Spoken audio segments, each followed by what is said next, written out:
നമസ്കരിപ്പൂ ഭാരതമങ്ങേ സ്മരണയാനമ്രം നമസ്കരിപ്പൂ കേശവ ഭാരത ഭാഗ്യവിധാതാവേ നമസ്കരിപ്പൂ ഭാരതമങ്ങേ സ്മരണയാനമ്രം നമസ്കരിപ്പൂ കേശവ ഭാരത ഭാഗ്യവിധാതാവേ ഭാരത ഭാഗ്യവിധാതാവേ ഭാരത ഭാഗ്യവിധാതാവേ.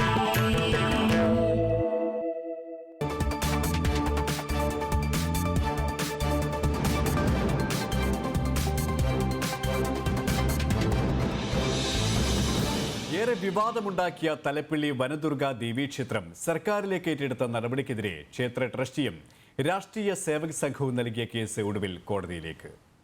2020 November മാസത്തിലാണ് ക്ഷേത്രം ഏറ്റെടുക്കൽ നടപടിയിലേക്ക് എത്തിച്ച വിവാദപരമായ സംഭവ പരമ്പരകൾക്ക് തുടക്കം കുറിക്കുന്നത്. തലപ്പള്ളി മുല്ലശ്ശേരി മുനിയുടെ തറവാട്ടുവക ക്ഷേത്രമാണ് തലപ്പള്ളി ദുർഗാദേവി ക്ഷേത്രം. നൂറ്റാണ്ടുകളോളം ഒരു സ്വകാര്യ ക്ഷേത്രമായി നിലനിന്നിരുന്ന ക്ഷേത്രം പൊതുദർശനത്തിന് തുറന്നുകൊടുത്തിട്ട് 2 പതിറ്റാണ്ടുകൾ മാത്രമേ ആയിട്ടുള്ളൂ. ക്ഷേത്രം പൊതുജനങ്ങൾക്ക് തുറന്നുകൊടുത്ത നാൾ മുതൽ ക്ഷേത്രത്തിന്റെ പരിപാലനം നടത്തി വന്നിരുന്നത് രാഷ്ട്രീയ സേവക സംഘമായിരുന്നു. സന്ധ്യാനേരങ്ങളിൽ അവരുടെ ശാഖയും ആ ക്ഷേത്ര മതിൽക്കെട്ടിനകത്ത് നടത്താറുണ്ടായിരുന്നു.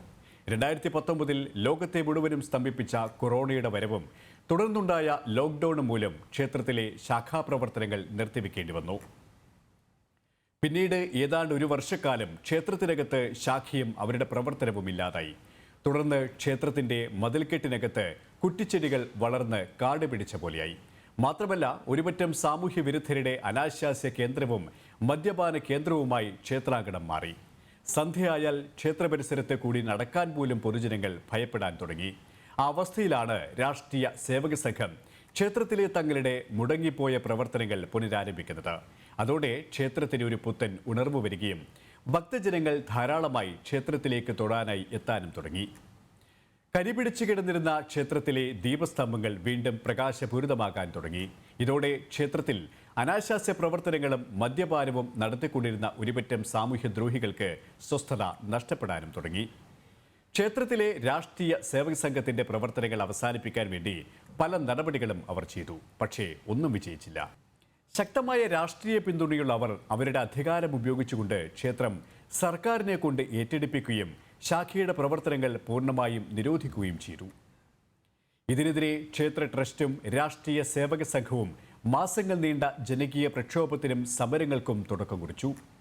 സ്വയം സേവകരും വിശ്വാസികളും ചേർന്ന് നടത്തിയ വിശ്വാസ സംരക്ഷണ മാർച്ചിന് നേരെ പോലീസിനെ ഉപയോഗിച്ച് അതിശക്തമായ ആക്രമണം അഴിച്ചുവിടുകയും വിശ്വാസ സംരക്ഷണത്തിനായി പങ്കെടുത്തവരെ കള്ളക്കേസുകളിൽപ്പെടുത്തി ജയിലുകളിൽ അടക്കുകയും ചെയ്തു. തങ്ങളുടെ വിശ്വാസ സംരക്ഷണത്തിനായി വിശ്വാസികൾ ഒറ്റക്കെട്ടായി സ്വയം സേവകരുടെ നേതൃത്വത്തിൽ ട്രസ്റ്റിയുമായി ചേർന്ന് ക്ഷേത്രം ഏറ്റെടുത്ത നടപടി റദ്ദാക്കണമെന്നും ക്ഷേത്രം ആരാധനകൾക്കും അനുഷ്ഠാനങ്ങൾക്കും ദോഷം വരാത്ത രീതിയിലുള്ള തങ്ങളുടെ പ്രവർത്തനങ്ങൾ നടത്താൻ അനുവദിക്കണമെന്ന് ആവശ്യപ്പെട്ട് കോടതിയിൽ അപ്പീൽ നൽകുകയും ചെയ്തു. മറുവിഭാഗക്കാർ തള്ളാനും കേസ് വാദത്തിന് വരുന്നത് തടയാനുമായി അധികാര ബലം ഉപയോഗിച്ച് പരമാവധി ശ്രമിച്ചു. എങ്കിലും ഒടുവിൽ പരമോന്നത കോടതി കേസ് വാദം കേൾക്കുന്നതിനായി തീരുമാനിക്കുകയായിരുന്നു. വർത്തമാന കേരളത്തിൽ ഏറെ രാഷ്ട്രീയ പ്രാധാന്യമുള്ള ഈ കേസിന്റെ വാദം ഇന്ന് ജില്ലാ കോടതിയിൽ ആരംഭിക്കുകയാണ്.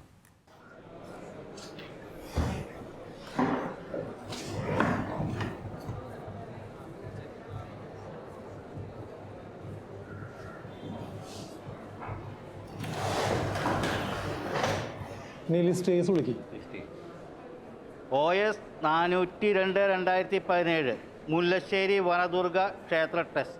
I'm for the plaintiff, Your Honor. Be kept aside, Your Honor. Counsel is engaged in sessions court. അത് പറ്റില്ല. ഹൈക്കോടതിയുടെ പ്രത്യേക ഡയറക്ഷനുകളാണ്.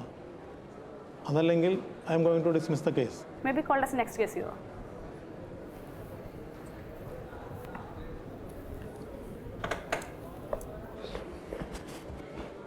I'm sorry, Your Honor. I was engaged in the sessions court. Here, in this case, I am for the plaintiff, Your Honor. There is a Honorable High Court direction to dispose of the case within 2 weeks, Your Honor. Here, my witness present. May I present my witness, Your Honor? I think GP is ready. Yes, Your Honor. I'm ready. Yes. Sir.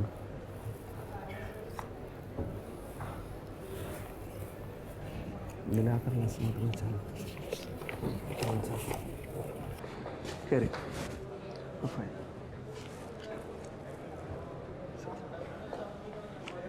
കോടതി മുമ്പാകെ സത്യം മാത്രമേ ബോധിപ്പിക്കൂ. കോടതി മുമ്പാകെ സത്യം മാത്രമേ ബോധിപ്പിക്കൂ. സത്യമല്ലാതെ മറ്റൊന്നും ബോധിപ്പിക്കില്ല. സത്യമല്ലാതെ മറ്റൊന്നും ബോധിപ്പിക്കും. മേയർ, അങ്ങയുടെ പേരെന്താണ്? അരവിന്ദാക്ഷൻ. ബി അരവിന്ദാക്ഷനാണെന്ന് സാർ എൻ്റെ പേര്. എന്താണ് ജോലി? ഞാനൊരു ഡോക്ടറാണ്. പക്ഷേ ഒരു 5-6 വർഷമായിട്ട് റിട്ടയർഡാണ്. എന്നാലും വീട്ടിൽ അത്യാവശ്യത്തിന് വരുന്ന രോഗികളെ നോക്കി മരുന്നുകളൊക്കെ കൊടുക്കാറ്. അപ്പോൾ താങ്കളുടെ സാമ്പത്തിക സ്ഥിതി എങ്ങനെയാണ്? മോശമല്ല.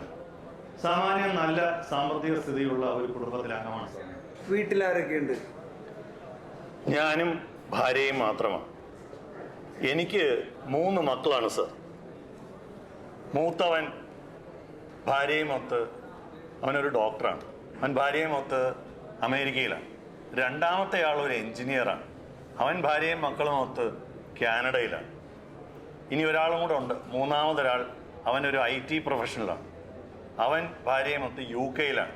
അപ്പോൾ ഈ ക്ഷേത്രം പാരമ്പര്യമായി നിങ്ങൾക്ക് കിട്ടിയതാണ് എന്ന് ആണോ പറയുന്നത്? ഇത് ഞങ്ങളുടെ കുടുംബക്ഷേത്രം തന്നെയാണ് സർ. അവിടെ പറ. ഈ വർഷങ്ങൾക്ക് മുൻപ് ഞങ്ങളുടെ തറവാട്ടിലെ ഒരു പഴയ കാരണവർക്ക് സ്വപ്നത്തിൽ ദേവീ ദർശനമുണ്ടായി എന്നാണ് പറയപ്പെടുന്നത്. അദ്ദേഹം അതിനുശേഷം അങ്ങ് കൊടുങ്ങല്ലൂർ ക്ഷേത്രത്തിൽ പോയി 1 മാസത്തോളം ഭജനമിരുന്നു. ആ ഭജനമിരുന്ന് കഴിഞ്ഞ് അദ്ദേഹം വീട്ടിലേക്ക് തിരിച്ചു വരുന്ന വഴിക്ക് ദേവി അദ്ദേഹത്തിന്റെ കൂടെ ഇറങ്ങി വന്നു എന്നാണ് പറയപ്പെടുന്നത്. അങ്ങനെ ദേവി വന്ന് ഞങ്ങളുടെ മച്ചിന്റെ താമസമായി. അങ്ങനെ മച്ചിൽ കുടിയിരുന്ന ദേവതയാണ് ഞങ്ങൾ ആരാധനാമൂർത്തിയായി ആചരിച്ചു വന്നിരുന്നു. അതിനുശേഷം കാലങ്ങൾ കഴിഞ്ഞ് ചില അശുദ്ധികളൊക്കെ ഉണ്ടായപ്പോൾ ചില ബുദ്ധിമുട്ടുകളൊക്കെ ഉണ്ടായി. അപ്പോഴാണ് ഒരു അഷ്ടമംഗല്യ പ്രശ്നം നടത്തി എന്താണ് പരിഹാരമെന്ന് ആലോചിച്ചത്. അങ്ങനെ ആ അഷ്ടമംഗല്യ പ്രശ്നത്തിലാണ് വീട്ടിനകത്ത് ഒരു കൊച്ചു ക്ഷേത്രം കെട്ടി അവിടെ ദേവതയെ പ്രതിഷ്ഠിക്കാനും ആവാഹിച്ച് സ്ഥാപിക്കുവാനും തീരുമാനിച്ചു. അപ്പോൾ ആ ക്ഷേത്രത്തിനകത്ത് പൊതുജനങ്ങൾക്ക് പ്രവേശനം നൽകിയിരുന്നോ? ഇല്ല, അത് കുടുംബക്ഷേത്രമായിരുന്നു സർ. അതിനകത്ത് പ്രധാനമായിട്ട് കുടുംബാംഗങ്ങൾക്കും സ്ത്രീകൾ അശുദ്ധിയില്ലാത്ത സമയത്ത് സ്ത്രീകൾക്കും മാത്രമായിരുന്നു പ്രവേശനം. പിന്നീട് എപ്പോഴാണ് ക്ഷേത്രത്തിലേക്ക് പൊതുജനങ്ങൾക്ക് പ്രവേശനം കൊടുത്തത്? ക്ഷേത്രത്തിലേക്ക് പ്രവേശനം പൊതുജനങ്ങൾക്ക് കൊടുത്തത് ഈ അടുത്ത കാലത്താണ്. നേരത്തെ ഞാൻ പറഞ്ഞല്ലോ, ഞങ്ങളുടെ വീട്ടിൽ ഞാനും ഭാര്യയും മാത്രമേ ഉള്ളൂ. അതുകൊണ്ട് തന്നെ ഈ ക്ഷേത്ര കാര്യങ്ങൾ നോക്കി നടത്തുന്നതിൽ ചില പരിമിതികളൊക്കെ ഞങ്ങൾക്ക് വന്നുപോയി. രാത്രി കാലങ്ങളിൽ അവിടെ ചില സാമൂഹ്യ വിരുദ്ധർ സംഘടിക്കുന്നതായിട്ടാണ് പറയുന്നത്.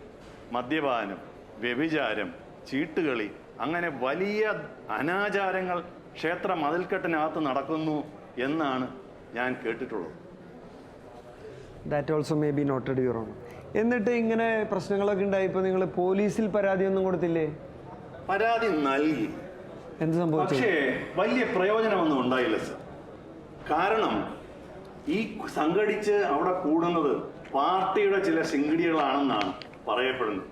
അപ്പൊ അവരെ ഒതുക്കുന്നതിൽ പോലീസിനും വലിയ പരിമിതികളുണ്ടെന്നാണ് ഞാൻ മനസ്സിലാക്കിയിട്ടുള്ളത്. കാര്യങ്ങൾ പറയട്ടെ വക്കീലേ. സാക്ഷി, my witness. No no no, let him continue. അദ്ദേഹത്തിന്റെ കാര്യങ്ങൾ കോടതിയിൽ ബോധിപ്പിക്കട്ടെ. You can very well cross. പറഞ്ഞോളൂ. അങ്ങനെ ഇരിക്കെയാണ് വീട്ടിനടുത്തുള്ള കുറച്ച് ചെറുപ്പക്കാർ, ഈശ്വര വിശ്വാസികളായ ചെറിയ ചെറുപ്പക്കാർ വന്നിട്ട് ഈ ക്ഷേത്രത്തിൻ്റെ സഹായിച്ചത്, ക്ഷേത്രത്തിൻ്റെ വിശ്വാസ കാര്യങ്ങൾ സഹായിച്ചത്. അവർ ചില വ്യായാമങ്ങളുമൊക്കെ അവിടെ നടത്തിയിരുന്നു. സത്യം പറഞ്ഞാൽ അവർ വന്നത് ഞങ്ങൾക്ക് വലിയൊരു ആശ്വാസമായി. അവിടുത്തെ കാടൊക്കെ ഒന്ന് വെട്ടിത്തെളിച്ച് എല്ലാ ദിവസവും വിളക്ക് കത്തിക്കും. അവിടെ ഒരു ആളനക്കം ഉണ്ടായി. അതോടുകൂടി ഈ ക്ഷേത്രത്തിനകത്ത് നേരത്തെ വന്നിരുന്ന വ്യഭിചാരവും മദ്യപാനവും ഒന്നും ഇല്ലാതായി. ഇത് ഞങ്ങൾക്ക് വലിയൊരു ആശ്വാസമായി എന്നുള്ളതാണ് സർ സത്യം. അപ്പോൾ ഈ ക്ഷേത്ര പരിസരത്ത് ശാഖാപ്രവർത്തനങ്ങൾ നടത്തുന്നത് അങ്ങയുടെ അനുവാദത്തോടു കൂടിയാണ്? ആണ്. അവർ അങ്ങനെ ശാഖ നടത്തുന്നതിൽ എനിക്കൊരു വിരോധവുമില്ല sir. Any cross? Mister Aravindaksha Menon, നിങ്ങൾ ഭയങ്കര പുരോഗമനവാദിയാണല്ലോ. ഞാനൊരു പുരോഗമനവാദക്കാരനാണെന്നാണ് എൻ്റെ വിശ്വാസം. അങ്ങനെയുള്ള ഒരു വ്യക്തി ഈ മേനോൻ എന്ന് പറയുന്ന പേര് കൂട്ടിച്ചേർക്കുമ്പോൾ അത് പുരോഗമനവാദത്തെ ആയി കാണാൻ പറ്റുമോ? Then what is the relevancy of this question, Your Honor? സാക്ഷിയുടെ ജാതിയാണോ ഇവിടുത്തെ പ്രശ്നം? Let me continue. കക്ഷിയുടെ പേര് ആണോ ഇവിടുത്തെ തർക്കം? No, but that is relevant, very much relevant, because whether he is I'm ഒരു just pointing out. പുരോഗമനവാദിയാണോ എന്നുള്ളത് ഞാനൊന്ന് കൺഫേം ചെയ്തോട്ടെ. പക്ഷെ ഈ പേരിന്റെ കൂടെ ജാതിപ്പേര് ചേർക്കുന്നത് ഒരു പഴഞ്ചൻ മൂരാച്ചി സംസ്കാരത്തിന്റെ അല്ലെങ്കിൽ ഒരു ബൂർഷ്വ സംസ്കാരത്തിന്റെ ഒരു ഭാഗമാണെന്ന് ഞാൻ പറഞ്ഞാൽ നിങ്ങൾക്കത് നിഷേധിക്കാൻ പറ്റുമോ? പേരിട്ടതിൻ്റെ അച്ഛനാണ്.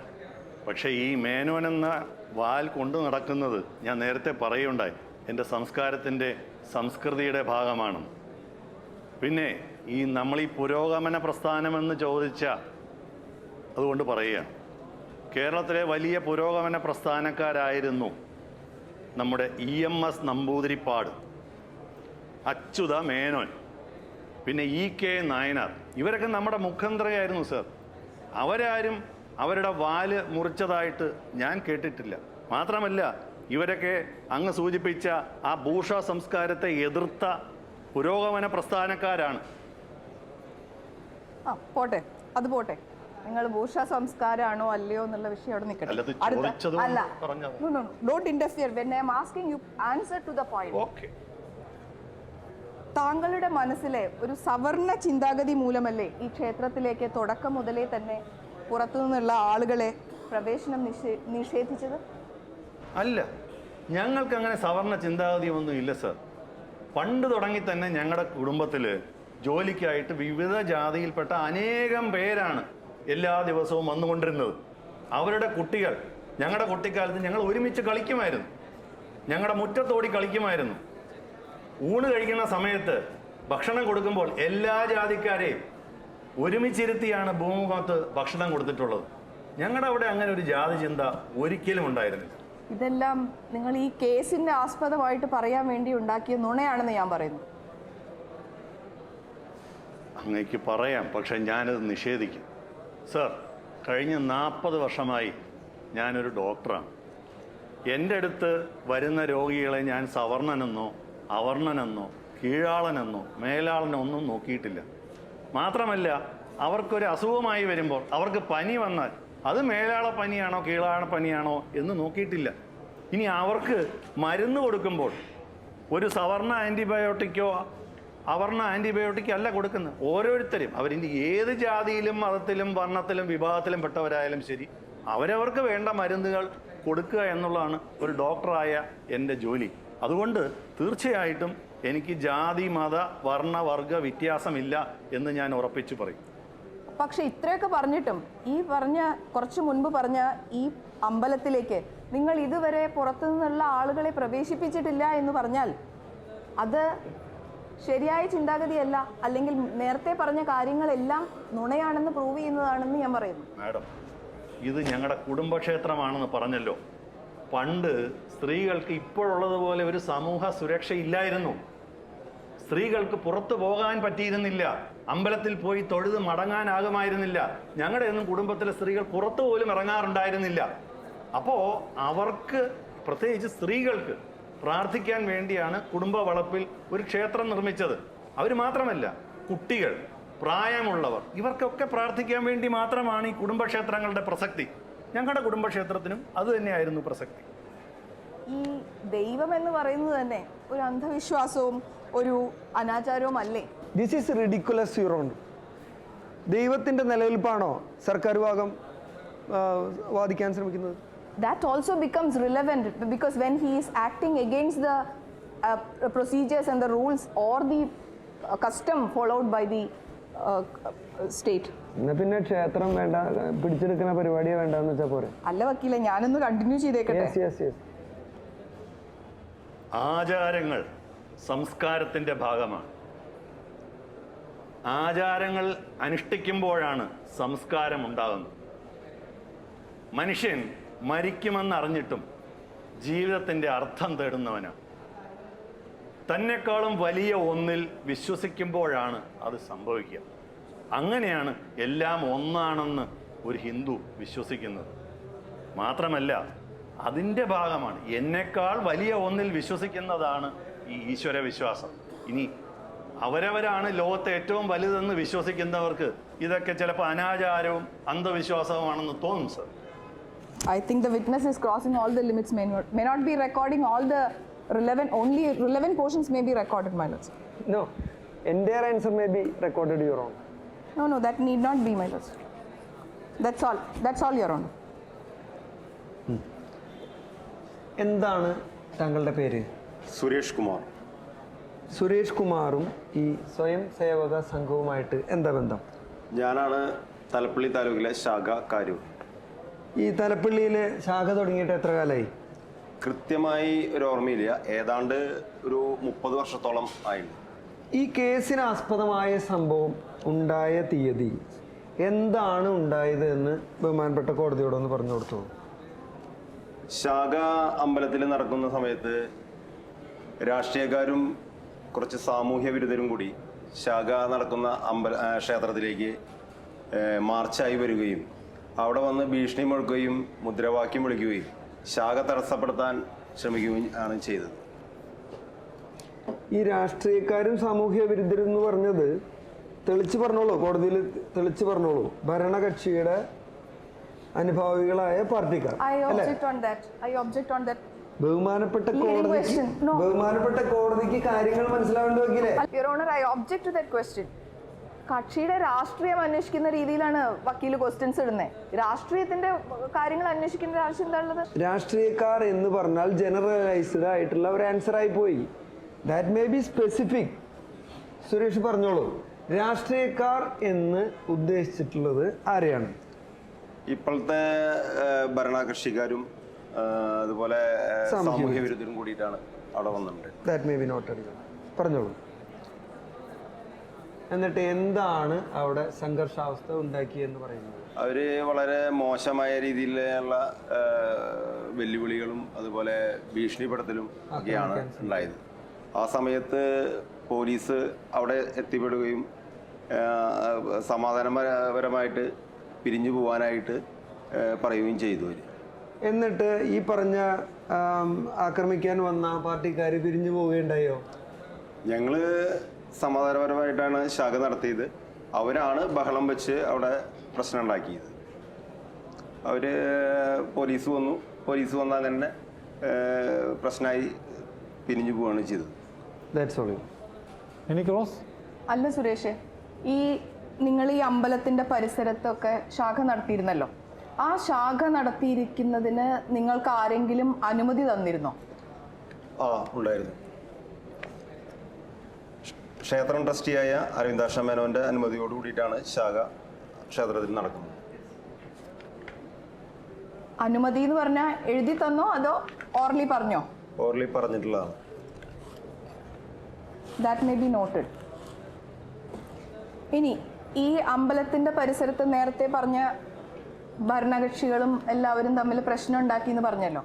ഈ പ്രശ്നം അവിടെ ഉണ്ടാവാനായിട്ടുണ്ടായിരുന്ന കാരണം അവിടെ ശാഖ നടത്തിയത് കൊണ്ടാണെന്ന് ഞാൻ പറയുന്നു. അല്ല, ഞങ്ങൾ സമാധാനപരമായിട്ടാണ് ശാഖ വർഷങ്ങളായിട്ട് 10-25 വർഷമായിട്ട് ശാഖ സമാധാനപരമായിട്ടാണ് അവിടെ ശാഖ നടന്നുകൊണ്ടത്. ഇവരാണ് ഈ മാർച്ച് നടത്തി പ്രശ്നം ഉണ്ടാക്കാനായിട്ട് ക്ഷേത്രത്തിലേക്ക് വന്നത്. ഈ ശാഖ നടത്തി കഴിഞ്ഞിട്ട് അവിടെ പ്രശ്നം ഉണ്ടായി എന്ന് പറഞ്ഞല്ലോ. അന്ന് പ്രശ്നം ഉണ്ടായി കഴിഞ്ഞിട്ട് അവിടെ അമ്പലം അടച്ചിട്ടില്ലേ? അടച്ചിട്ട് കഴിഞ്ഞപ്പോൾ നിങ്ങൾ അതിനെതിരെ പ്രതികരിക്കാൻ പോയായിരുന്നോ? പ്രതികരിച്ചു. ഞങ്ങൾ എല്ലാ സ്വയംസേവരും കൂടി അതുപോലെ നാട്ടുകാരും എല്ലാവരും കൂടി ക്ഷേത്രം അടച്ചിട്ടതിനെതിരെ നാമജപയാത്രയും ഒക്കെ നടത്തി പ്രതിഷേധം വെച്ചിട്ടുണ്ടായിരുന്നു. അപ്പോൾ ഈ പ്രതിഷേധം കൊണ്ടാണ് അവിടെ ഈ പ്രശ്നങ്ങളെല്ലാം ഉണ്ടായതെന്ന് ഞാൻ പറയുന്നു. അല്ല, ഞാൻ നേരത്തെ പറഞ്ഞല്ലോ 10-25 വർഷമായിട്ട് ശാഖ ആ ക്ഷേത്രത്തിൽ മുടങ്ങാതെ നടന്നുകൊണ്ട സ്ഥലമാണത്. ഇവരാണ് ഈ പ്രശ്നമായിട്ട് ക്ഷേത്രത്തിലേക്ക് മാർച്ചായിട്ട് വന്നിട്ട് പ്രശ്നം ഉണ്ടാക്കുകയാണ് ചെയ്തത്. That's all.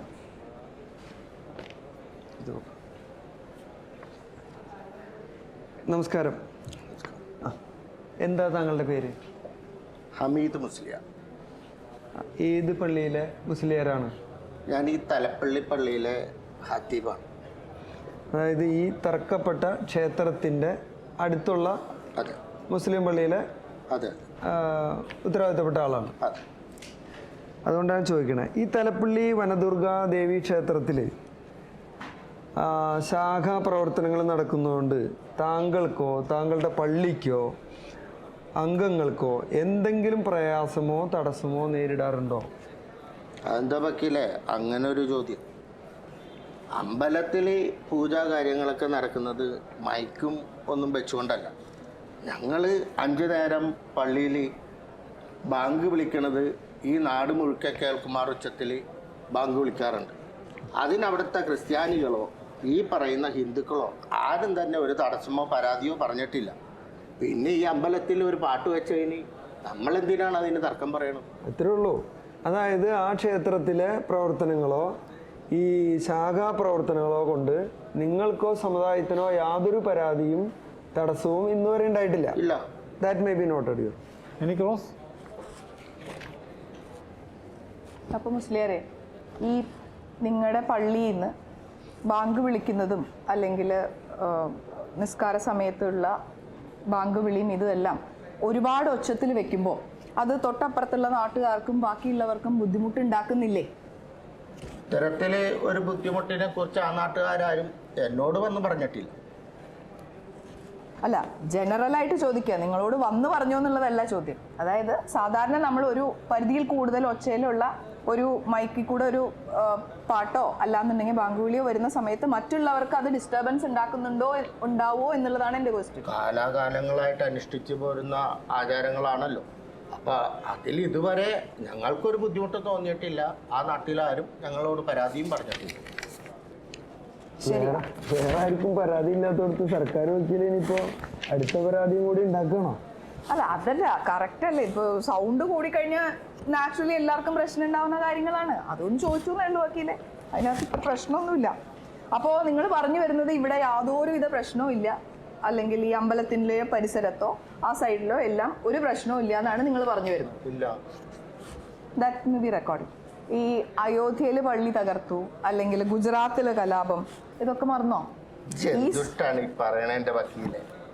അയോധ്യയിൽ ഒരു പള്ളി പൊളിച്ചതുകൊണ്ടോ ഗുജറാത്തിൽ കുറച്ച് പേരെ കൊന്നതുകൊണ്ടോ ഈ നാട്ടിലെ മതസൗഹാർദ്ദത്തിന് എന്ത് കുഴപ്പം പറ്റാനാണ്?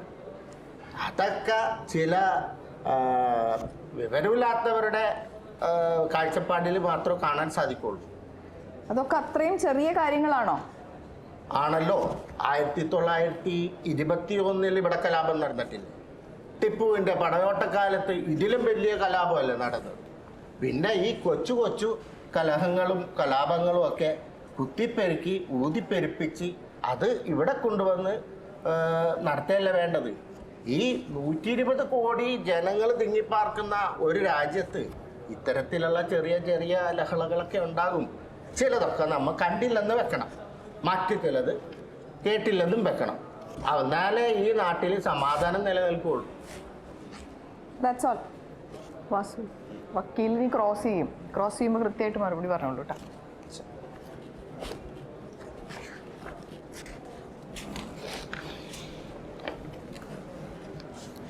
എന്താ പേര്? വാസുവിന് എന്താ ജോലി? കൂലിപ്പണിയാണ്. കൂലി കിട്ടിയാൽ എന്തും ചെയ്യുന്നോ എന്തും പറയുന്നാണോ? അങ്ങനില്ല. ഇവിടെ പറഞ്ഞ കാര്യങ്ങളൊക്കെ കേട്ടപ്പോൾ എനിക്ക് അങ്ങനെ തോന്നി. ഞാൻ ചോദിക്കാം, ഒരു ദിവസം എത്ര രൂപ കിട്ടും? പറയാൻ പറ്റില്ല. ചിലപ്പോ 1000, 1500, 2500 രൂപ പോറുണ്ട്. അപ്പൊ കൃത്യമായൊരു ജോലി, കൃത്യമായ വരുമാനം അതൊന്നുമില്ല? പറയാൻ പറ്റില്ല. കൂലിപ്പണിയല്ലേ. മദ്യപിക്കാറുണ്ടോ? വൈകുന്നേരം മേലേക്കൊന്ന് വേനെടുത്ത 2 കാച്ചും. വൈകുന്നേരം മാത്രമേ ഉള്ളൂ? ഇപ്പം അടിച്ചിട്ടില്ലേ?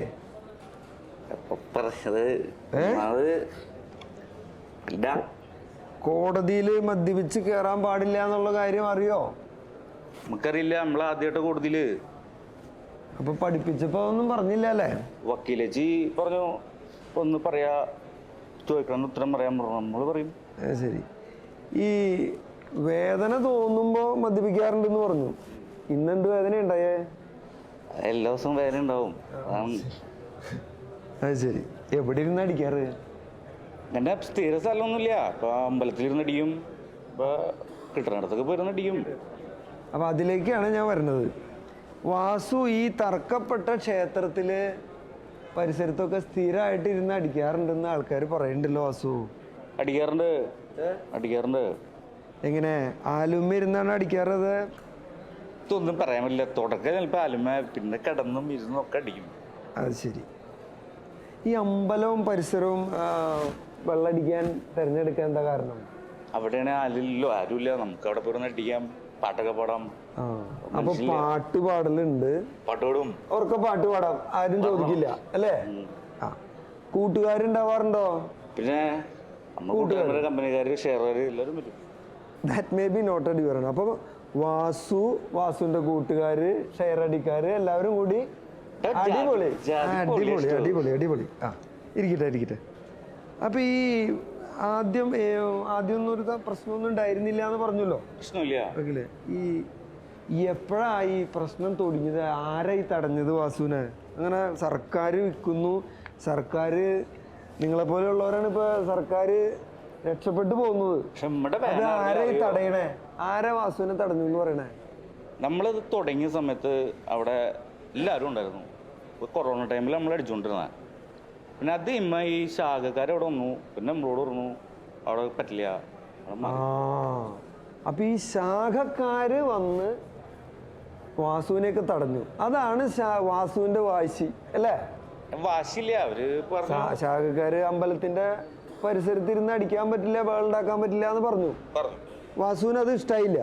നമുക്ക് എങ്ങനെ ഇഷ്ടപ്പെട്ടു? നമ്മൾ സ്ഥിരം അടിച്ചുകൊണ്ടിരുന്ന സ്ഥലത്ത് നമ്മൾ മാറാൻ പറഞ്ഞാൽ നമുക്ക് പറ്റുമോ? ഈ അപ്പൊ ഈ ശാഖക്കാരും നാട്ടുകാരും ഒക്കെ കുഴപ്പമുണ്ടാക്കിയപ്പോ വാസു എന്ത് ചെയ്തു? മാറണ്ടോന്നു അല്ലേ? അപ്പൊ ആ കാര്യത്തില് നല്ല വൈരാഗ്യമുണ്ട്. വൈരാഗ്യമില്ല, അവരത് ചെയ്ത് ശരിയല്ല. എന്ത് വാസു ഇത്രയും ആംബിയൻസിലൊക്കെ ഇരുന്ന് അടിക്കണ സെറ്റപ്പിന്ന് ഈ ശാഖക്കാരും അമ്പലക്കാരൊക്കെ മാറാൻ പറയുമ്പോ ആർക്കായാലും വൈരാഗ്യം ഉണ്ടാവില്ലേ? പറഞ്ഞോളൂ. നമ്മുടെ വേദന മനസ്സിലാക്കി ഇവിടെ ആരാ ഉള്ളേ? ജഡ്ജേട്ടൻ. നമ്മൾ എന്ത് ചെയ്യാനാ? കോടതി അങ്ങനെ പോലെ വാസു. അപ്പോ ഈ എന്തിനപ്പോ ഈ മദ്യപിക്കണേ? അത് തുടക്കം നമ്മൾ അടി തുടങ്ങിയ സമയത്ത് വൈകുന്നേരം രസത്തിന് അടി തുടങ്ങി. ഇപ്പൊ എന്താ കാലത്ത് നേരത്തെ പറഞ്ഞ പോലെ ദേഹം വേദന, പിന്നെ രാവിലെ ഇപ്പൊ കയ്യാവറയോടും 2 ചാമ്പ്യ പ്രശ്നമില്ല. അപ്പൊ എന്ന് വെച്ചാ ഇപ്പൊ സ്ഥിരം അടിയുണ്ട്. അടിയാണ് പൊളി. അപ്പൊ അത് തടഞ്ഞ ആൾക്കാരെ, ഞാൻ നേരത്തെ പറഞ്ഞ പോലെ അത് തടയുന്ന ആൾക്കാരോട് വൈരാഗ്യമുണ്ട്. ശരിയല്ല. നമ്മുടെ വേദന, കുടിയന്റെ വേദന മനസ്സിലാക്കണ ഇവിടെ ആരുമില്ല. പോട്ടെ, ഈ അടുത്ത വീടുകളിലൊക്കെ സ്ത്രീകളും കുട്ടികളും ഒക്കെ ഉണ്ട്. അമ്പലത്തിലേക്ക് വരുന്ന ആൾക്കാരൊക്കെ ഇല്ലേ? അവർക്കൊക്കെ ഈ നിങ്ങൾ അവിടെ ഇരുന്ന് മദ്യപിക്കുന്നതുകൊണ്ടും ക്ഷേത്ര പരിസരം എന്താ പറയുക വളരെ വൃത്തികേടാക്കി ഇടുന്നതുകൊണ്ടൊക്കെ വലിയ പരാതിയൊക്കെ ഉണ്ടായിരുന്നു എന്ന് പറയണ്ടല്ലോ. നമ്മുടെ അടുത്ത് ആരും പറഞ്ഞിട്ടില്ല. നമുക്ക് ഇടയ്ക്ക് ടച്ചിങ്സ് ഒക്കെ അപ്പുറത്ത് കിട്ടുന്നതൊക്കെ തരാറുണ്ടായിരുന്നു. അതായത് അവിടെ നിന്ന് പോയി എടുക്കാറുണ്ട്. വെള്ളമൊക്കത്തിലും. That may be noted your. അപ്പം ഈ കമ്പനി കൂടി അമ്പലത്തിൻ്റെ പരിസരത്തിരുന്ന് കഴിച്ചുകൊണ്ടിരുന്നതൊക്കെ ഈ സ്വയം സേവകർ തടഞ്ഞതുകൊണ്ട് ഉള്ള വൈരാഗ്യത്തിൽ നിങ്ങൾ കോടതിയിൽ കളവായി സാക്ഷി പറയേണ്ടതാണെന്ന് പറയണ്ടല്ലോ. കളവായി സാക്ഷി പറയേണ്ടതാണോ? ഒന്ന് വക്കീലേച്ചി പഠിപ്പിച്ച കാര്യങ്ങൾ ഇവിടെ പറഞ്ഞു, അത്രയല്ലേ ഉള്ളൂ. That may be noted your. സാക്ഷി കൃത്യമായിട്ട് പറഞ്ഞു നോക്കിയില്ലേ? അത് കൃത്യമായി പറഞ്ഞു. കോടതിയില് മദ്യപിച്ച് വന്നതിന് പിഴ കോടതി വേറെ തന്നോളും. അപ്പോ നിങ്ങൾ ഈ കോടതിയിൽ ഞാൻ അവസാനിപ്പിക്കുകയാണ് വാസു. നമുക്ക് വേഗം പോണ്ടേ? കോടതിയാണ് സൂക്ഷിച്ചു. അത് വേറെ കിട്ടിക്കോളും. ഈ ഞാൻ പറയുന്നത് അപ്പോൾ വാസു ഇവിടെ വന്ന് നേരത്തെ സർക്കാർ ഭാഗം വക്കീൽ പറഞ്ഞ കാര്യങ്ങളൊക്കെ കളവായി പഠിപ്പിച്ചിട്ടുള്ള കാര്യങ്ങളാണ്. നമുക്കറിയില്ല, അവിടെ വക്കീലേച്ച് പറഞ്ഞു, ഞാൻ പറഞ്ഞു. That's all your honour.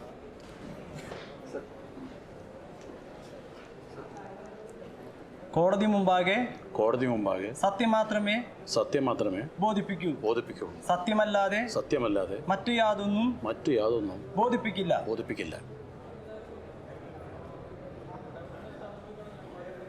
നമസ്കാരം അച്ഛൻ. അച്ഛൻ്റെ പേരെന്താ? എൻ്റെ പേര് ഫാദർ റോയ് വള്ളിക്കാവിൽ.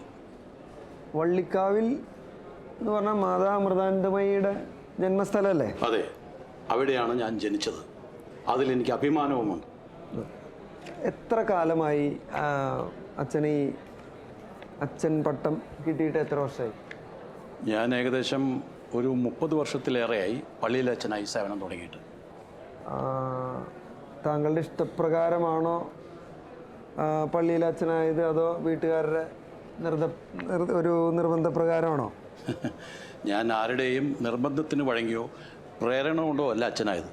എൻ്റെ സ്വന്തം ഇഷ്ടപ്രകാരമാണ് ഞാൻ ഈ സേവനത്തിന് ഇറങ്ങി തിരിച്ചത്. ഞാൻ അതിന് വേറെ ഹർട്ട് ചെയ്യാൻ ചോദിച്ചതല്ല. അങ്ങനെ ആരുടെങ്കിലും ഇഷ്ടത്തിനോ നിർബന്ധത്തിനോ വന്നതല്ലല്ലോ എന്ന് പറയാൻ വേറൊരു കാര്യമുണ്ട്, അതുകൊണ്ടാണ്. എത്ര വർഷമായി ഈ പാരീഷിലെത്തിയിട്ട്? ഞാൻ ഈ പാരീഷിലെത്തിയിട്ട് ഏകദേശം 3 വർഷം കഴിഞ്ഞു. ഈ പള്ളിക്ക് അടുത്തുള്ള വനദുർഗ ക്ഷേത്രവും അതിൻ്റെ പരിസരവും അതിൻ്റെ ട്രസ്റ്റികളെയും ആൾക്കാരെയൊക്കെ അച്ഛന് പരിചയമുണ്ടോ? ഞാൻ അമ്പലത്തിൽ പോയിട്ടില്ല, പക്ഷേ അവിടെ എന്തോ പ്രശ്നങ്ങളുള്ളതായി ഇവിടുത്തെ ഇടവയിൽപ്പെട്ട ചില ആളുകൾ പറയുന്നത് ഞാൻ കേട്ടിട്ടുണ്ട്. ഓക്കെ, അതിനു മുമ്പുള്ള കാര്യങ്ങളാണ് ഞാൻ ചോദിക്കുന്നത്.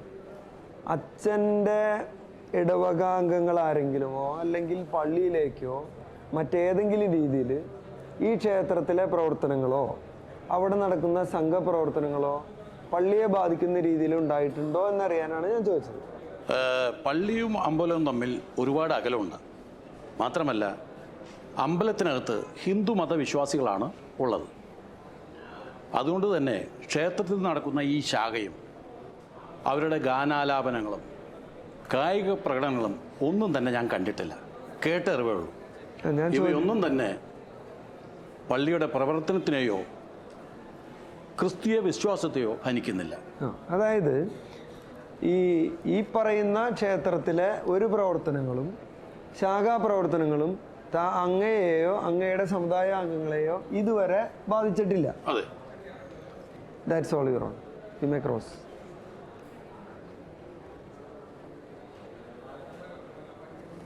ഫാദർ, ഈ ഇപ്പോൾ പറഞ്ഞ പോലെ അമ്പലത്തിൻ്റെ അടുത്ത് പരിസരത്ത് നടക്കുന്ന ശാഖാപ്രവർത്തനങ്ങളും അല്ലെങ്കിൽ കായിക പ്രവർത്തനങ്ങളൊന്നും തന്നെ നിങ്ങളുടെ പള്ളിയുടെ സമീപത്തുള്ള പ്രവർത്തനങ്ങളെയോ അല്ലെങ്കിൽ നിങ്ങളുടെ പള്ളിയിൽ അല്ലെങ്കിൽ പുറത്തു നിന്ന് പ്രാർത്ഥനകളെയോ അതിനകത്തു നിന്നുണ്ടാകുന്ന, അതായത് ഈ അമ്പലത്തിൻ്റെ അവിടെ നിന്നുണ്ടാകുന്ന ശബ്ദമോ ഇതൊന്നും നിങ്ങളുടെ പള്ളിയുടെ പ്രവർത്തനങ്ങളെ യാതൊരു തരത്തിലും പ്രശ്നം ഉണ്ടാക്കുന്നില്ല?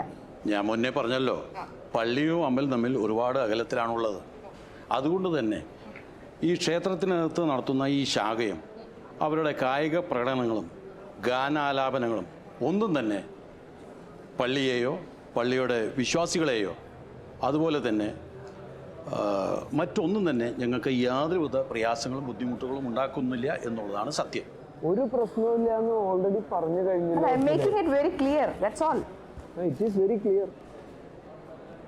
അപ്പോൾ അതായത് നിങ്ങൾ പറയുന്നത് ഒരു മതവിഭാഗക്കാർ ഒരുമിച്ച് കൂടി സംഘടിച്ചാൽ അത് മറ്റ് മതവിഭാഗങ്ങളുടെ മതേതര സ്വഭാവം അല്ലെങ്കിൽ ഒരു നാട്ടിലുള്ള മതേതര സ്വഭാവത്തിന് എന്തെങ്കിലും തരത്തിൽ ഒരു ദോഷമുണ്ടാക്കുമെന്ന് നിങ്ങൾക്ക് തോന്നുന്നുണ്ടോ?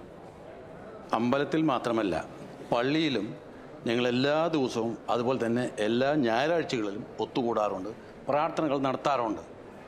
അതൊന്നും തന്നെ മറ്റു സമുദായക്കാർക്ക് പ്രശ്നമുണ്ടാക്കുമെന്നോ അല്ലെ മതേതരത്വം സൃഷ്ടിക്കുമെന്നോ വലിയ ജാതി സ്പർദ്ധ ഉണ്ടാക്കുമെന്നോ ഒന്നും എനിക്ക് തോന്നുന്നില്ല. ഇത് യാതൊരു കലഹവും ഉണ്ടാക്കില്ല എന്നുള്ളതാണ് സത്യം. അപ്പോൾ ഈ മണിപ്പൂരിൽ സംഘികൾ നിങ്ങളെ ആക്രമിക്കുകയും കലാപം സൃഷ്ടിക്കുകയും ചെയ്തു എന്നെല്ലാം പറയുന്നത് വെറുതെ ഒരു കുപ്രചരണമാണ് അല്ലേ, പ്രത്യേകിച്ച് കാര്യമൊന്നുമില്ല. മണിപ്പൂരിൽ ഞാൻ മനസ്സിലാക്കിയിടത്തോളം അതൊരു ഗോത്ര സംഘർഷമായിരുന്നു.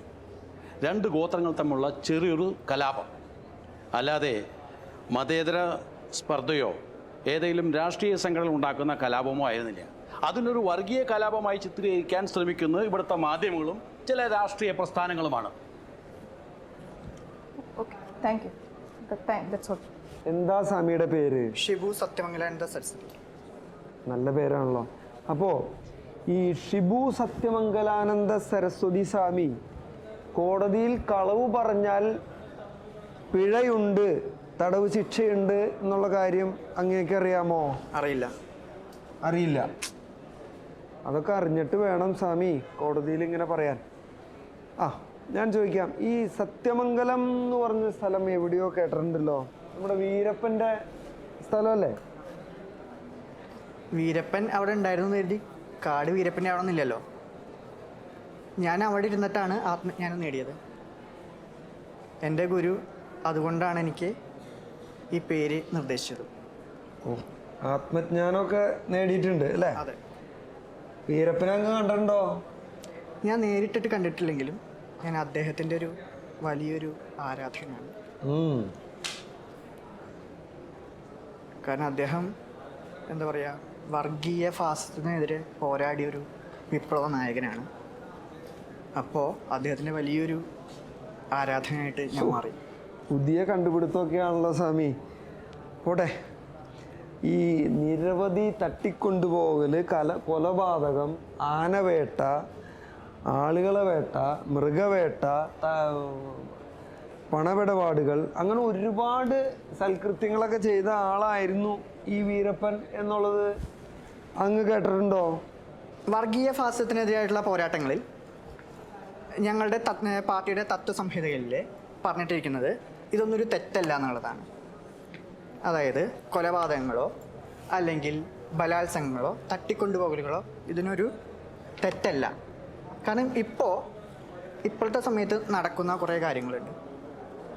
ഇപ്പോൾ കൊലപാതകങ്ങളായാലും ശരി, നമ്മുടെ നാട്ടിൽ നടക്കുന്ന കൊലപാതകങ്ങളായാലും ശരി, തട്ടിക്കൊണ്ടുപോകലുകളായാലും ശരി, ബലാത്സംഗങ്ങളായാലും ശരി, അതൊക്കെ ഞങ്ങളുടെ ആൾക്കാരാണ് നടത്തുന്നത്. സ്വാമി ഇപ്പം എന്താ പറഞ്ഞേ? മറ്റേ സിനിമയിലെ ഡയലോഗാണ് എനിക്ക് ഓർമ്മയാണ്. സ്വാമി ഇപ്പം എന്താ പറഞ്ഞേ? ഞങ്ങളുടെ പാർട്ടിക്കാർ അങ്ങനെ സംഹിതയിലുള്ളതാണ്. ഞാൻ ചോദിക്കാം സ്വാമി, കോടതി ഒന്ന് ശ്രദ്ധിച്ചോട്ടെ. സ്വാമി ഇപ്പൊ പറഞ്ഞപ്പോൾ ഞങ്ങളുടെ പാർട്ടിക്കാർ, ഞങ്ങളുടെ പാർട്ടി എന്തോ തത്വസംഹിത എന്നൊക്കെ പറഞ്ഞല്ലോ. അപ്പൊ സ്വാമി രാഷ്ട്രീയ പാർട്ടിയിലാണോ വിശ്വസിക്കുന്നത്, അതോ ഈ സനാതന ധർമ്മത്തിലാണോ വിശ്വസിക്കുന്നത്? അങ്ങനെയും വേണമെങ്കിൽ വിശ്വസിക്കാം. കാരണം ഞാൻ കാലത്തിൻ്റെ കുത്തൊഴുക്കാണല്ലോ. അപ്പോൾ അല്ലെങ്കിൽ ഈ ഇങ്ങനെ പോയിക്കൊണ്ടിരിക്കുമ്പോൾ കാലത്തിൻ്റെ കുത്തൊഴുക്കിൽ ഞാനിങ്ങനെ മാറിപ്പോകും. മനസ്സിലായി. അപ്പോൾ സ്വാമി പാർട്ടിക്ക് വേണ്ടി സാക്ഷി പറയാൻ വന്നിട്ടുള്ളതാണ്. അങ്ങനെ ഞാൻ പറയുന്നില്ല. വേണ്ട, ഞാൻ പറയുന്നു. സ്വാമി പാർട്ടിക്ക് വേണ്ടി സാക്ഷി പറയാൻ വന്നിട്ടുള്ള കള്ളസാക്ഷിയാണ് എന്ന് ഞാൻ പറയുന്നു. That should not be. That is totally a false allegation that is being made against the കോടതി മുഴുവൻ കേട്ട് കഴിഞ്ഞു. അല്ലല്ല, ഈ ആൾക്കാർ മുഴുവൻ കേട്ട് കഴിഞ്ഞു. സർവതന്ത്ര പരിത്യാഗിയായ സ്വാമി പാർട്ടിയും പാർട്ടി സമ്മതിക്കും വേണ്ടി സംസാരിക്കുന്നത് കോടതി മുഴുവൻ കേട്ട് കഴിഞ്ഞു. അങ്ങനെ ഒരു അലിഗേഷൻ സാക്ഷിയുടെ കയ്യിൽ നിന്ന്, സാക്ഷിയുടെ വായിൽ നിന്ന് വരുന്ന രീതിയിലുള്ള ഒരു ക്വസ്റ്റ്യൻ ഇട്ടിട്ട് കൊടുക്കാൻ പറ്റില്ല. I am not putting the question to the mouth. I am not putting the question to the mouth. സ്വാമി തന്നെ പറഞ്ഞു പോയതാണ്. സ്വാമി അപ്പൊ ബാക്കിയും കൂടി പോന്നോട്ടെ. അപ്പൊ സ്വാമി ഒരു സന്യാസിയല്ല, രാഷ്ട്രീയ പ്രവർത്തകനാണ് എന്ന് ഞാൻ പറഞ്ഞാൽ സ്വാമിക്ക് നിഷേധിക്കാൻ പറ്റുമോ? നിഷേധിക്കാൻ പറ്റില്ല. That may be noted your own. സന്യാസി എന്ന് പറഞ്ഞാൽ സർവതന്ത്ര പരിത്യാഗിയാണ്. അപ്പൊ സ്വാമി ഇപ്പൊ ഒരു പാർട്ടിക്കാരനായിട്ടാണ് വന്നിരിക്കുന്നത്. അതിപ്പോ പറഞ്ഞു കഴിഞ്ഞു. ഇനി അതൊക്കെ സ്വാമിയുടെ വ്യക്തിപരമായ കാര്യം. ഇവിടെ ഈ ക്ഷേത്രത്തിൽ വളരെ ശാന്തമായി സമാധാനപരമായി ശാഖാപ്രവർത്തനങ്ങളൊക്കെ നടന്നു വന്നിരുന്ന അവിടെ എന്ത് പ്രശ്നം ഉണ്ടായി എന്നാണ് സ്വാമി പറയുന്നത്? സ്വാമിക്ക് എന്ത് തടസ്സമുണ്ടായി എന്നാണ് സ്വാമി പറയുന്നത്? അവിടെ ബഹളം വെക്കുന്നതോ അല്ലെങ്കിൽ അവിടെ ശാഖാപ്രവർത്തനം നടത്തുന്നതിലോ എനിക്കൊരു പ്രശ്നമില്ല. പക്ഷേ മറിച്ച് പ്രശ്നം ഈ സംഖ്യകളാണ്. ഈ സംഖ്യകളാണ് നമ്മുടെ ഇന്ത്യയെ വിഭജിക്കാനുള്ള കാരണം. ഈ സംഖ്യകളാണ് നമ്മുടെ രാഷ്ട്രപിതാവിനെ കൊന്നത്. സ്വാമി അറിയാത്ത കാര്യങ്ങളെക്കുറിച്ച് പറഞ്ഞ് പുലുവാലിലുണ്ടാക്കണ്ട. നമുക്ക് ഈ കേസിലേക്ക് കടന്നാൽ മതി. ഇവിടെ ഓൾറെഡി സ്വാമി കൊടുത്തിരിക്കുന്ന കള്ളസാക്ഷിയെക്കുറിച്ചാണ് ഞാൻ പറയുന്നത്. സാക്ഷിമൊഴികൾ. സ്വാമിക്ക് ഈ ശാഖാപ്രവർത്തനമായിട്ട് എന്ത് ബുദ്ധിമുട്ടാണ് ഉണ്ടായിട്ടുള്ളത്? അവർ ഈ സംഖ്യകൾ എൻ്റെ ഒരു ആശ്രമം, റിസോർട്ട് പോലുള്ളൊരു ആശ്രമം. That may be noted. ഒരു minute. That may be noted your honour. Resort പോലെയുള്ള ആശ്രമം, 5 സ്റ്റാർ ആശ്രമം. പറഞ്ഞോളൂ, ബാക്കി പറഞ്ഞോളൂ. 5 സ്റ്റാർ ആശ്രമം, അതായത് വിദേശത്തു നിന്നൊക്കെയാണ് ഇതിന് പണം വരിക. അപ്പോൾ 5 സ്റ്റാർ പോലുള്ള അല്ലെങ്കിൽ 5 സ്റ്റാർ റിസോർട്ട് പോലെയുള്ള 5 സ്റ്റാർ ആശ്രമത്തിലത്തെ കോടിക്കണക്കിന് വിലയുള്ള വസ്തുക്കളും അതുപോലെ തന്നെ വിദേശ നിർമ്മിത കമ്പ്യൂട്ടറുകളും അവർ കത്തിച്ച് നശിപ്പിച്ചു. ഇപ്പം നേരത്തെ പറഞ്ഞ പോലെ സ്വാമി ഇപ്പം എന്താ പറഞ്ഞത്? കോടിക്കണക്കിന് രൂപയുടെ വസ്തുവകകളും കമ്പ്യൂട്ടറൊക്കെ സർവസംഘ പരിത്യാഗിയായ സ്വാമിയുടെ കോടിക്കണക്കിന് രൂപയുടെ വസ്തുവകകൾ നശിച്ചു എന്നാണ് സ്വാമി പറയുന്നത്, അല്ലേ? That may be noted. അതവിടെ ഇരുന്നോട്ടെ കേട്ടാ, നമുക്ക് പിന്നീട് വേറെ ആവശ്യങ്ങൾ വരും. എന്നിട്ട് പിന്നെ എന്തുണ്ടായി? അവര് എൻ്റെ കത്തിച്ച് നശിപ്പിച്ചു. അതാണ് എൻ്റെ ഏറ്റവും വലിയൊരു പ്രശ്നമായിട്ട് നിന്നത്. പിന്നെ അങ്ങ് ചോദിച്ചുല്ലോ എവിടുന്നാണ് ഈ കോടിക്കണക്കിന് സംഭവങ്ങൾ കിട്ടിയതെന്ന്. എൻ്റെ ഭക്തർ തരുന്നതാണ് അതൊക്കെ. എൻ്റെ ഭക്തജനങ്ങൾ എനിക്ക് തരുന്നതാണ് അതൊക്കെ. അപ്പോൾ അതൊക്കെ നശിപ്പിച്ച ആരൊക്കെയോ നശിപ്പിച്ചതിൻ്റെ വൈരാഗ്യത്തിലാണ് സ്വാമി ഇപ്പോൾ വളരെ അകലെ നിന്ന് വന്ന് ഈ ചെറിയ ക്ഷേത്രത്തിലെ ഏറ്റെടുപ്പുമായി ബന്ധപ്പെട്ട് സാക്ഷിയായി പറയുന്നത്, അല്ലേ? അപ്പോൾ ആ വൈരാഗ്യം കൊണ്ട് that his intention may be noted your own. ഈ എന്തൊക്കെയോ കത്തിച്ചു എന്ന് പറഞ്ഞല്ലോ, കോടിക്കണക്കിന് രൂപയുടെ. അങ്ങനെ ഈ കോടിക്കണക്കിന് രൂപയുടെ സംഭവങ്ങൾ കത്തിച്ചതിനെ സംബന്ധിച്ച് സ്വാമിക്ക് എന്തെങ്കിലും തെളിവുണ്ടോ? ആരാണ് നശിപ്പിച്ചതെന്നോ എന്തെങ്കിലും തെളിവുണ്ടോ? കണ്ടോ എന്ന് ചോദിച്ചു കഴിഞ്ഞാൽ ഞാൻ നേരിട്ട് കണ്ടിട്ടില്ല. പക്ഷേ എൻ്റെ മരിച്ചുപോയൊരു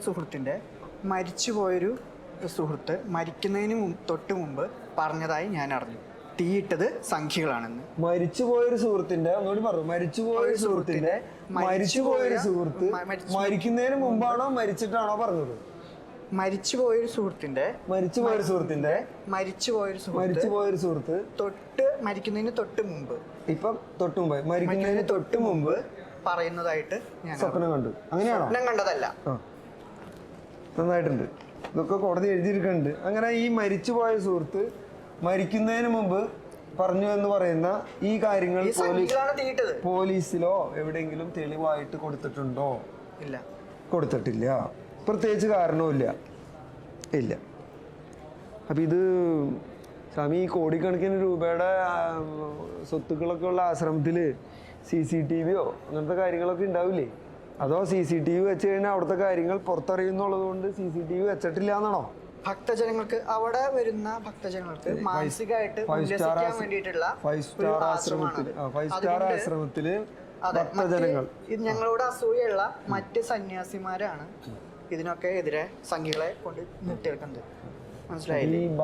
ഈ ലക്ഷറി ആശ്രമത്തിൽ വരുന്ന ഭക്തജനങ്ങളെ ഒന്നും ആരും കാണരുതെന്ന് വെച്ചിട്ടാണോ ഈ 5 സ്റ്റാർ ഈ CCTV ഒന്നും വെക്കാത്തത്? അവരുടെ സ്വകാര്യമായ ആവശ്യങ്ങൾക്കാണ് അപ്പോൾ ആശ്രമത്തിൽ വരുന്നതെന്നാണ് പറഞ്ഞു വരുന്നത്. അവിടെ വന്നോട്ടെ, എനിക്ക് വിരോധമില്ല, എന്തെങ്കിലും ആയിക്കോട്ടെ, ആൾക്കാർക്ക് അറിയാം. അപ്പോൾ ഈ സ്വപ്നത്തിൽ ദിവ്യ ദർശനം നൽകി എന്നൊക്കെ പറയണ്ടല്ലോ, ഏതോ മരിച്ചുപോയ സുഹൃത്ത് മരിക്കുന്നതിന് മുമ്പ്. സ്വപ്നത്തിലല്ല, മരിച്ചുപോയൊരു സുഹൃത്ത് മരിക്കുന്നതിന് തൊട്ട് മുമ്പ് തെറ്റല്ലേ? ഒന്നുകൂടി പറഞ്ഞു. മരിച്ചുപോയ സുഹൃത്ത് മരിച്ചു പോകുന്നതിന് തൊട്ട് മുമ്പ് സ്വാമി മരിക്കുന്നതിന് മുമ്പ് ദിവ്യദർശനം തന്നു എന്നാണോ പറഞ്ഞത്? ഒക്കെ മനസ്സിലായി വരുന്നുണ്ട്. പൊട്ടം കളിക്കുക. താൻ ചെറ്റയാണെങ്കിണ്ടല്ലോ, ഞാൻ അതിലും വലിയ ചെറ്റയാട്ടാ. എനിക്കെതിരെ വിരലുയർത്തിയ ഗുരുവിനെ എൻ്റെ ആ ആശ്രമം ഉണ്ടല്ല, ആ ആശ്രമം കുളം തോണ്ടിട്ടാണ് ഞാൻ ഇവിടെ എത്തിയത്, അറിയോ? എരപ്പാളി മോനെ. കോടതിയാണ്, സൂക്ഷിച്ച് സംസാരിക്കാം. താനാരോ? താനാരാ? അവിടുത്തെ ഒരു ജഡ്ജി വന്നിരിക്കണു. താനേതോ? ഡ്യൂട്ടി പോലീസ് അവിടെ, ഇയാൾ പിടിച്ച് പുറത്താക്കൂ. You may cross now. കോടതി മുമ്പാകെ സത്യം മാത്രമേ ബോധിപ്പിക്കൂ. സത്യമല്ലാതെ മറ്റു യാതൊന്നും ബോധിപ്പിക്കില്ല.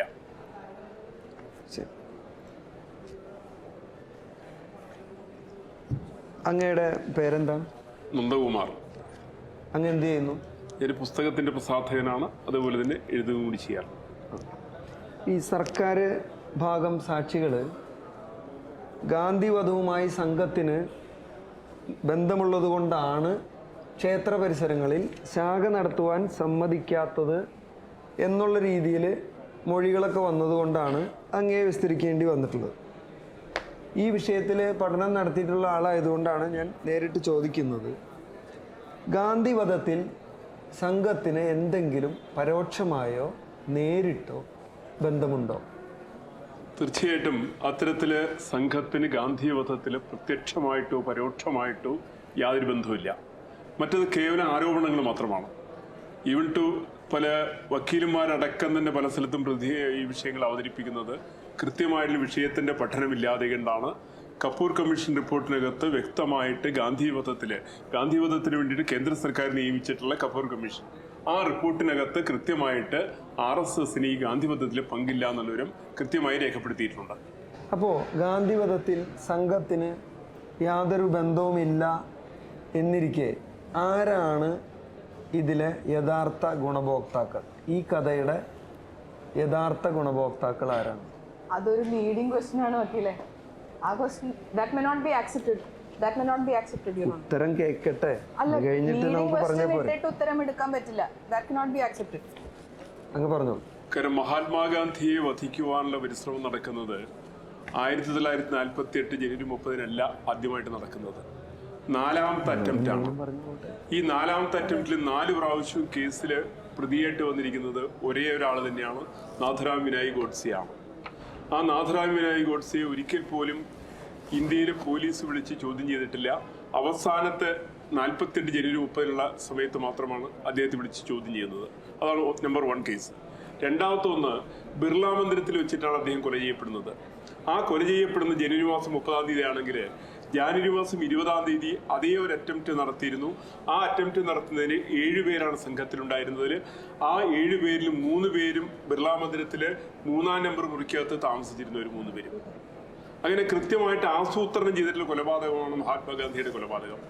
ഇന്ന് മാത്രമല്ല, കൊലപാതകത്തിലെ പ്രതികളെ നിശ്ചയിക്കുന്ന പോലീസ് ആയിരുന്നില്ല. ഭാരതത്തിന്റെ പ്രധാനമന്ത്രി അന്ന് വൈകുന്നേരം നടത്തിയിട്ടുള്ള റേഡിയോ പ്രഭാഷണത്തിലാണ് ആദ്യമായിട്ട് ഗാന്ധിവധത്തില് RSSന് പങ്കുണ്ട് എന്നുള്ള അദ്ദേഹം വ്യക്തമാക്കുന്നത് ശരിക്കതാണ്. യഥാർത്ഥത്തിൽ പങ്ക് ആർക്കാണെന്നുള്ളൊരു കൂടി ഈ സമയത്ത് വിശദീകരിക്കേണ്ടതാണെന്ന് തോന്നുന്നു. കാരണം അന്ന് ഹിന്ദു മഹാസഭയുടെ അധ്യക്ഷൻ നിർമ്മൽ ചന്ദ്ര ചാറ്റർജിയാണ്. ഒരു പുരാണം പോലെ ഇത് പുരാണമല്ല, recording it will be like the whole story is going to a different aspect. അങ്ങ് ഒന്ന് ചുരുക്കി പറഞ്ഞാൽ മതി. ഇത് ഇത്തരത്തിലൊരു കഥ മെനഞ്ഞത് കൊണ്ട് ആർക്കാണ് ഒരു ബെനിഫിറ്റ് ഉണ്ടാക്കിയിരിക്കുന്നത് എന്നൊന്ന് കോടതിയെ ബോധിപ്പിച്ചാൽ മതി. കൃത്യമായിട്ട് അന്ന് ഭാരതം ഭരിച്ചിരുന്ന ഭരണകക്ഷിക്കും അതുമായിട്ട് ബന്ധപ്പെട്ട ആളുകൾക്കും അവരായിരുന്നു ഇതിന്റെ ഏറ്റവും വലിയ ഗുണഭോക്താക്കൾ. That may be noted. ഈ അങ്ങ് ഏത് സ്ഥാപനത്തെ പ്രതിനിധീകരിച്ചാണ് കോടതിയിൽ വന്നിരിക്കുന്നത്? ഞാൻ സേവാഭാരതി എന്ന സാമൂഹ്യ പ്രവർത്തക സംഘടനയെ പ്രതിനിധീകരിച്ചാണ്. ഈ തർക്കപ്പെട്ട ക്ഷേത്ര പരിസരം പരിചയമുണ്ടോ? പരിചയമുണ്ട്. സേവാഭാരതിയുടെ പ്രവർത്തന മേഖല കൂടിയാണ്. ഈ ക്ഷേത്രം കേന്ദ്രീകരിച്ചാണോ പ്രവർത്തിക്കുന്നത്? അല്ല, ക്ഷേത്രം കേന്ദ്രീകരിച്ചല്ല, ആ ഒരു പഞ്ചായത്ത് ഏരിയ കേന്ദ്രീകരിച്ചാണ് സേവാഭാരതിയുടെ യൂണിറ്റ് നിലയിൽ വർക്ക് ചെയ്യുന്നത്. That may be noted your own. അതായത് ഒരു ജാതിയോ മതമോ നോക്കിയല്ല നിങ്ങളുടെ പ്രവർത്തനം. സേവാഭാരതി എന്ന് പറയുന്നത് അഖില ഭാരതീയ അടിസ്ഥാനത്തിൽ നിഷ്കാമ കർമ്മ ചെയ്യുന്ന ഒരു സംഘടനയാണ്. ഞങ്ങളുടെ കൺസെപ്റ്റിൽ പറഞ്ഞാൽ ലോകഹിതം മമ കരണീയം, അല്ലെങ്കിൽ മാധവസേവ, മാനവസേവ, അതിനപ്പുറം സേവാഹി പരമോ ധർമ്മം എന്നൊക്കെയുള്ള കൺസെപ്റ്റിൽ വർക്ക് ചെയ്യുന്ന ഒരു സംഘടനയാണ് സേവാഭാരതി. അപ്പോൾ അങ്ങനെയുള്ള സംഘടനയെ ഈ രീതിയിൽ ആരും എതിർക്കേണ്ട കാര്യമില്ല. കാരണം സമൂഹത്തിലെ ഏത് ഭാഗത്തും ഏത് രംഗങ്ങളിലും കിടന്നു നിന്ന് പ്രവർത്തിക്കുന്ന സംഘടനയാണ് സേവാഭാരതി. അപ്പോൾ ഈ പരിസരത്ത് ഇതുവരെ ആരും ഇതിൻ്റെ പ്രവർത്തനങ്ങളെ തടസ്സപ്പെടുത്തിയിട്ടില്ല? ഞങ്ങളുടെ പ്രവർത്തനത്തെ ആരും തടസ്സപ്പെടുത്തിയിട്ടില്ല. കാരണം സമൂഹത്തിന് വേണ്ടിയാണ് സേവാഭാരതി പ്രവർത്തിക്കുന്നത്. ഇപ്പോൾ ഈ തർക്ക വിഷയങ്ങൾ ആരംഭിച്ചെടുത്ത് എന്താണ് ഉണ്ടായിട്ടുള്ളത്? ഈ തർക്ക വിഷയം എന്ന് പറയുന്നത് അവിടെ സംഘശാഖ പ്രവർത്തിക്കുന്നു. അതോടൊപ്പം അനുബന്ധ സംഘടനകളിലും വ്യക്തമായ രീതിയിൽ വളർച്ചയിലും പ്രവർത്തനത്തിലും ഏർപ്പെടുന്നുണ്ട്. ഇതിൽ വിരളി പൂണ്ട ഭരണപക്ഷത്തിൻ്റെ യുവജന വിഭാഗങ്ങളുടെ ചിലരുടെ പ്രവർത്തനമാണ് ഈ പ്രശ്നങ്ങൾക്ക് കാരണം.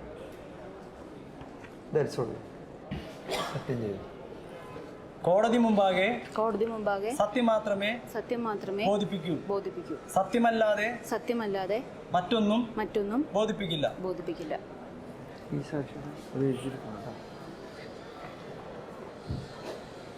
എന്താ പേര്? സുബിതയുടെ സ്ഥലം എവിടെയാ? തലപ്പള്ളി, നമ്മുടെ ക്ഷേത്രത്തിന്റെ അടുത്തായിട്ട് വരും. അതായത് ഈ തർക്കപ്പെട്ട ക്ഷേത്രത്തിന്റെ തൊട്ടടുത്താണ്. അതെ അല്ലേ? എന്താ ജോലി? ഞാൻ ഇലക്ട്രിസിറ്റി ഓഫീസിലെ ക്ലർക്കായിട്ടാണ് ജോലി ചെയ്യുന്നത്. എത്ര കാലമായി ജോലി കയറിയിട്ട്? ഞാനൊരു 15 വർഷത്തിൽ കൂടുതലായി ജോലി കയറിയിട്ട്. ക്ഷമിക്കണം, ഞാൻ പ്രായം ചോദിക്കണമെന്ന് വിചാരിക്കുന്നത്. എത്ര വയസ്സായി? എനിക്ക് 38 വയസ്സായി. വീട്ടിലാരൊക്കെ ഉണ്ട്? ഞാൻ ഏക മകളാ, അച്ഛൻ്റെ അമ്മയുടെയും ഏക മകളാണ്. അതായത് ആ വീട്ടില് നിങ്ങൾ ഒറ്റയ്ക്കാണ്? അച്ഛനും അമ്മയുടെയും കൂടെ തന്നെയാണ് കഴിയുന്നത്. അച്ഛനും അമ്മയുടെ കൂടെ നിങ്ങൾ ഒറ്റയ്ക്കാണ്. കുടുംബത്തിന്റെ സാമ്പത്തിക സ്ഥിതിയൊക്കെ എങ്ങനെ? വലിയ കുഴപ്പമില്ലാത്ത സാമ്പത്തിക സ്ഥിതിയുള്ള ഒരു കുടുംബം ഞങ്ങളുടെ. അച്ഛൻ റിട്ടയർഡ് ഓഫീസറാണ്. പിന്നെ എനിക്കും ജോലിയുണ്ട്. വലിയ കുഴപ്പമില്ലാതെ കഴിഞ്ഞു വരുന്നു. വിവാഹം കഴിച്ചതാണോ? അല്ല, ഇതുവരെ വിവാഹം കഴിച്ചിട്ടില്ല. അതെന്താ വിവാഹം കഴിക്കാതിരുന്നത്? ഞാൻ മറ്റ് കോടതിക്കും ഒരാവശ്യമുള്ളത് കൊണ്ടാണ് ചോദിക്കുന്നത്. നിങ്ങൾ 38 വയസ്സായി എന്ന് പറഞ്ഞല്ലോ. അത് നിങ്ങൾ എന്തുകൊണ്ടാണ് വിവാഹം കഴിക്കാത്തത്? വല്ല പ്രണയ നൈരാശ്യോ എന്തെങ്കിലും കാരണമില്ല? അങ്ങനെയൊന്നുമില്ല. That is absolutely an irrelevant question put forward to the witness. വക്കീലെ, അതിലൊരു കാര്യമുണ്ട്. അടുത്ത ചോദ്യം 2 ചോദ്യം കഴിയുമ്പോൾ മനസ്സിലാവും. ഇല്ല, വിവാഹം കഴിച്ചിട്ടില്ല. അതിന് കുറച്ച് ജാതക സംബന്ധമായിട്ടുള്ള കുറച്ച് ദോഷങ്ങളൊക്കെ ഉണ്ടെന്ന് ജ്യോതിഷന്മാരൊക്കെ പറഞ്ഞിരുന്നു. അപ്പോൾ അതുകൊണ്ടാണ് വിവാഹം ഇതുവരെ ശരിയാവാതെ. അതായത് ജാതക സംബന്ധമായ ചില പ്രശ്നങ്ങൾ ഉള്ളത് കൊണ്ടാണ് കഴിക്കാതിരുന്നത്. അതൊന്ന് അറിയാൻ വേണ്ടി ചോദിച്ചു എന്നുള്ളൂ. അപ്പോൾ അതിന് പരിഹാരങ്ങളൊന്നും നോക്കിയില്ലേ? പരിഹാരങ്ങൾ അടുത്തുള്ള ക്ഷേത്രമൊക്കെ ഉള്ളത് കൊണ്ട് തന്നെ കുറേ ജ്യോതിഷന്മാർ ഈ പറഞ്ഞ പോലെ ജാതകം ശരിയല്ലാത്തത് കൊണ്ട് തന്നെ പരിഹാര ക്രിയകൾ കുറച്ചൊക്കെ നിർദ്ദേശിച്ചിട്ടുണ്ടായിരുന്നു. അപ്പോൾ അതിനനുസരിച്ച് കുറച്ച് പരിഹാര ക്രിയകളെല്ലാം ഞാൻ ചെയ്തിരുന്നു. ഈ നമ്മുടെ തർക്കപ്പെട്ട ക്ഷേത്രത്തിലും ആണോ ഈ ഇതൊക്കെ ചെയ്തിരുന്നത്? അത് ഈ പരിഹാര ക്രിയകളുടെ കൂട്ടത്തിൽ എല്ലാ മാസവും തന്നെ 1-ാം തീയതിയൊക്കെ പോയിട്ട് പരിഹാര ക്രിയകൾ ചെയ്യാറുണ്ട്. അതുപോലെ തന്നെ എല്ലാ നമ്മുടെ ബർത്ത്ഡേയ്സിൽ പോയിട്ട് നാളിനൊപ്പം തന്നെ പരിഹാര ക്രിയകൾ ചെയ്തിട്ടുണ്ട്. അതെ, ഒക്കെ ചെയ്തിട്ടുണ്ട്. അതെ. എന്നിട്ടും വിവാഹമൊന്നും കഴിഞ്ഞിട്ടില്ല? ഇല്ല, വിഷമിപ്പിക്കാൻ പറഞ്ഞതല്ല. ഇവിടെ ചില കാര്യങ്ങൾ പ്രൂവ് ചെയ്യാനുള്ളത് കൊണ്ട് ചോദിക്കണേ. ഇത്ര കാലമായിട്ടും ഈ ജ്യോതിഷികളൊക്കെ പറഞ്ഞ കാര്യങ്ങൾ ചെയ്തിട്ടും വിവാഹമൊന്നും നടന്നിട്ടില്ല? ഇല്ല, ഇതുവരെ വിവാഹം ഒന്നും ശരിയായില്ല എന്നുള്ളതാണ് ഒരു സത്യം.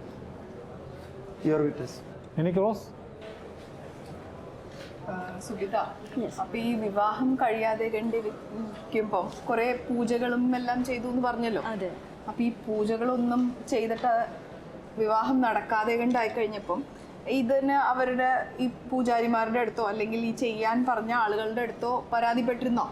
തീർച്ചയായും ഞാൻ പരാതി പറഞ്ഞിരുന്നു. കാരണം വർഷങ്ങളായിട്ട്, ഏകദേശം 15 വർഷത്തോളമായിട്ട് നിരവധി പൂജകൾ, ഇപ്പോൾ ഭാഗ്യസൂക്തം, അതുപോലെ തന്നെ മംഗല്യ സൂക്തം പൂജകൾ, അതുപോലെ തന്നെ ഗണപതി ഹോമം, എല്ലാ എൻ്റെ ബർത്ത്ഡേയ്സ് വന്ന നാളിൻ്റെ ദിവസങ്ങളിലൊക്കെ ഗണപതി ഹോമം, അങ്ങനെ നിരവധി പൂജകൾ ചെയ്തിരുന്നു. അപ്പോൾ ഇതൊന്നും ഫലവത്താകാതെ വന്നപ്പോൾ ഞാൻ അവരുടെ അടുത്ത് പരാതി പറഞ്ഞു. അതുപോലെ അവിടുത്തെ ദേവസ്വം കമ്മിറ്റിയുടെ അടുത്ത് ഞാൻ പരാതി പറഞ്ഞിരുന്നു. അപ്പോൾ പക്ഷേ ഇവർ പറയുന്നത് ഇനിയും കൂടുതൽ ചെയ്യൂ എന്നുള്ള രീതിയിൽ മാത്രമാണ് അവർ പറഞ്ഞിരുന്നത്.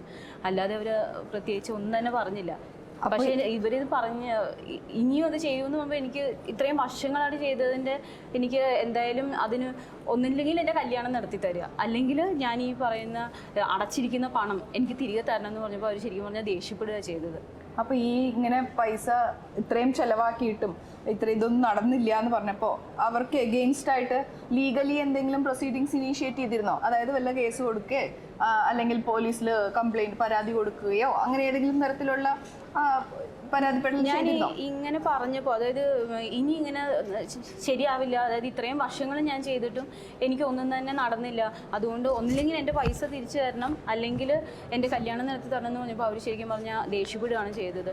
അപ്പോൾ ഞാൻ പറഞ്ഞു ഇങ്ങനെയാണെങ്കിൽ ഞാൻ ഇനി പോലീസിൽ പരാതിപ്പെടുന്നു പറഞ്ഞു. കൊടുത്തിട്ടില്ല, പരാതി കൊടുത്തിട്ടില്ല? പരാതി കൊടുത്തു, പോലീസിന് ഞാൻ പരാതി കൊടുത്തു. പക്ഷേ പോലീസുകാർ ശരിക്കും പറഞ്ഞാൽ എന്നെ കളിയാക്കുകയോ ചെയ്തു. അവർ ശരിക്കും പരിഹസിക്കുകയോ ചെയ്തു. ഇങ്ങനൊരു കാര്യം പറഞ്ഞിട്ട് അവർ ശരിക്കും എന്നെ പരിഹസിച്ചു. അപ്പോൾ അങ്ങനെയാണ് ഞാൻ കോടതിയിലേക്ക് കേസ് കൊടുക്കുന്നത്. ഓക്കെ. വേറെ ഷീറ്റ് ഉണ്ടോ നോക്കട്ടെ. ആ, എന്താ താങ്കളുടെ പേര്? നാരായണപൂരി. എത്ര കാലമായി പൂജ ചെയ്യാൻ തുടങ്ങിയിട്ട്? നിരവധി കാലമായി, ഒരു 10-30 കൊല്ലമൊക്കെ ആയിട്ടുണ്ടാവും.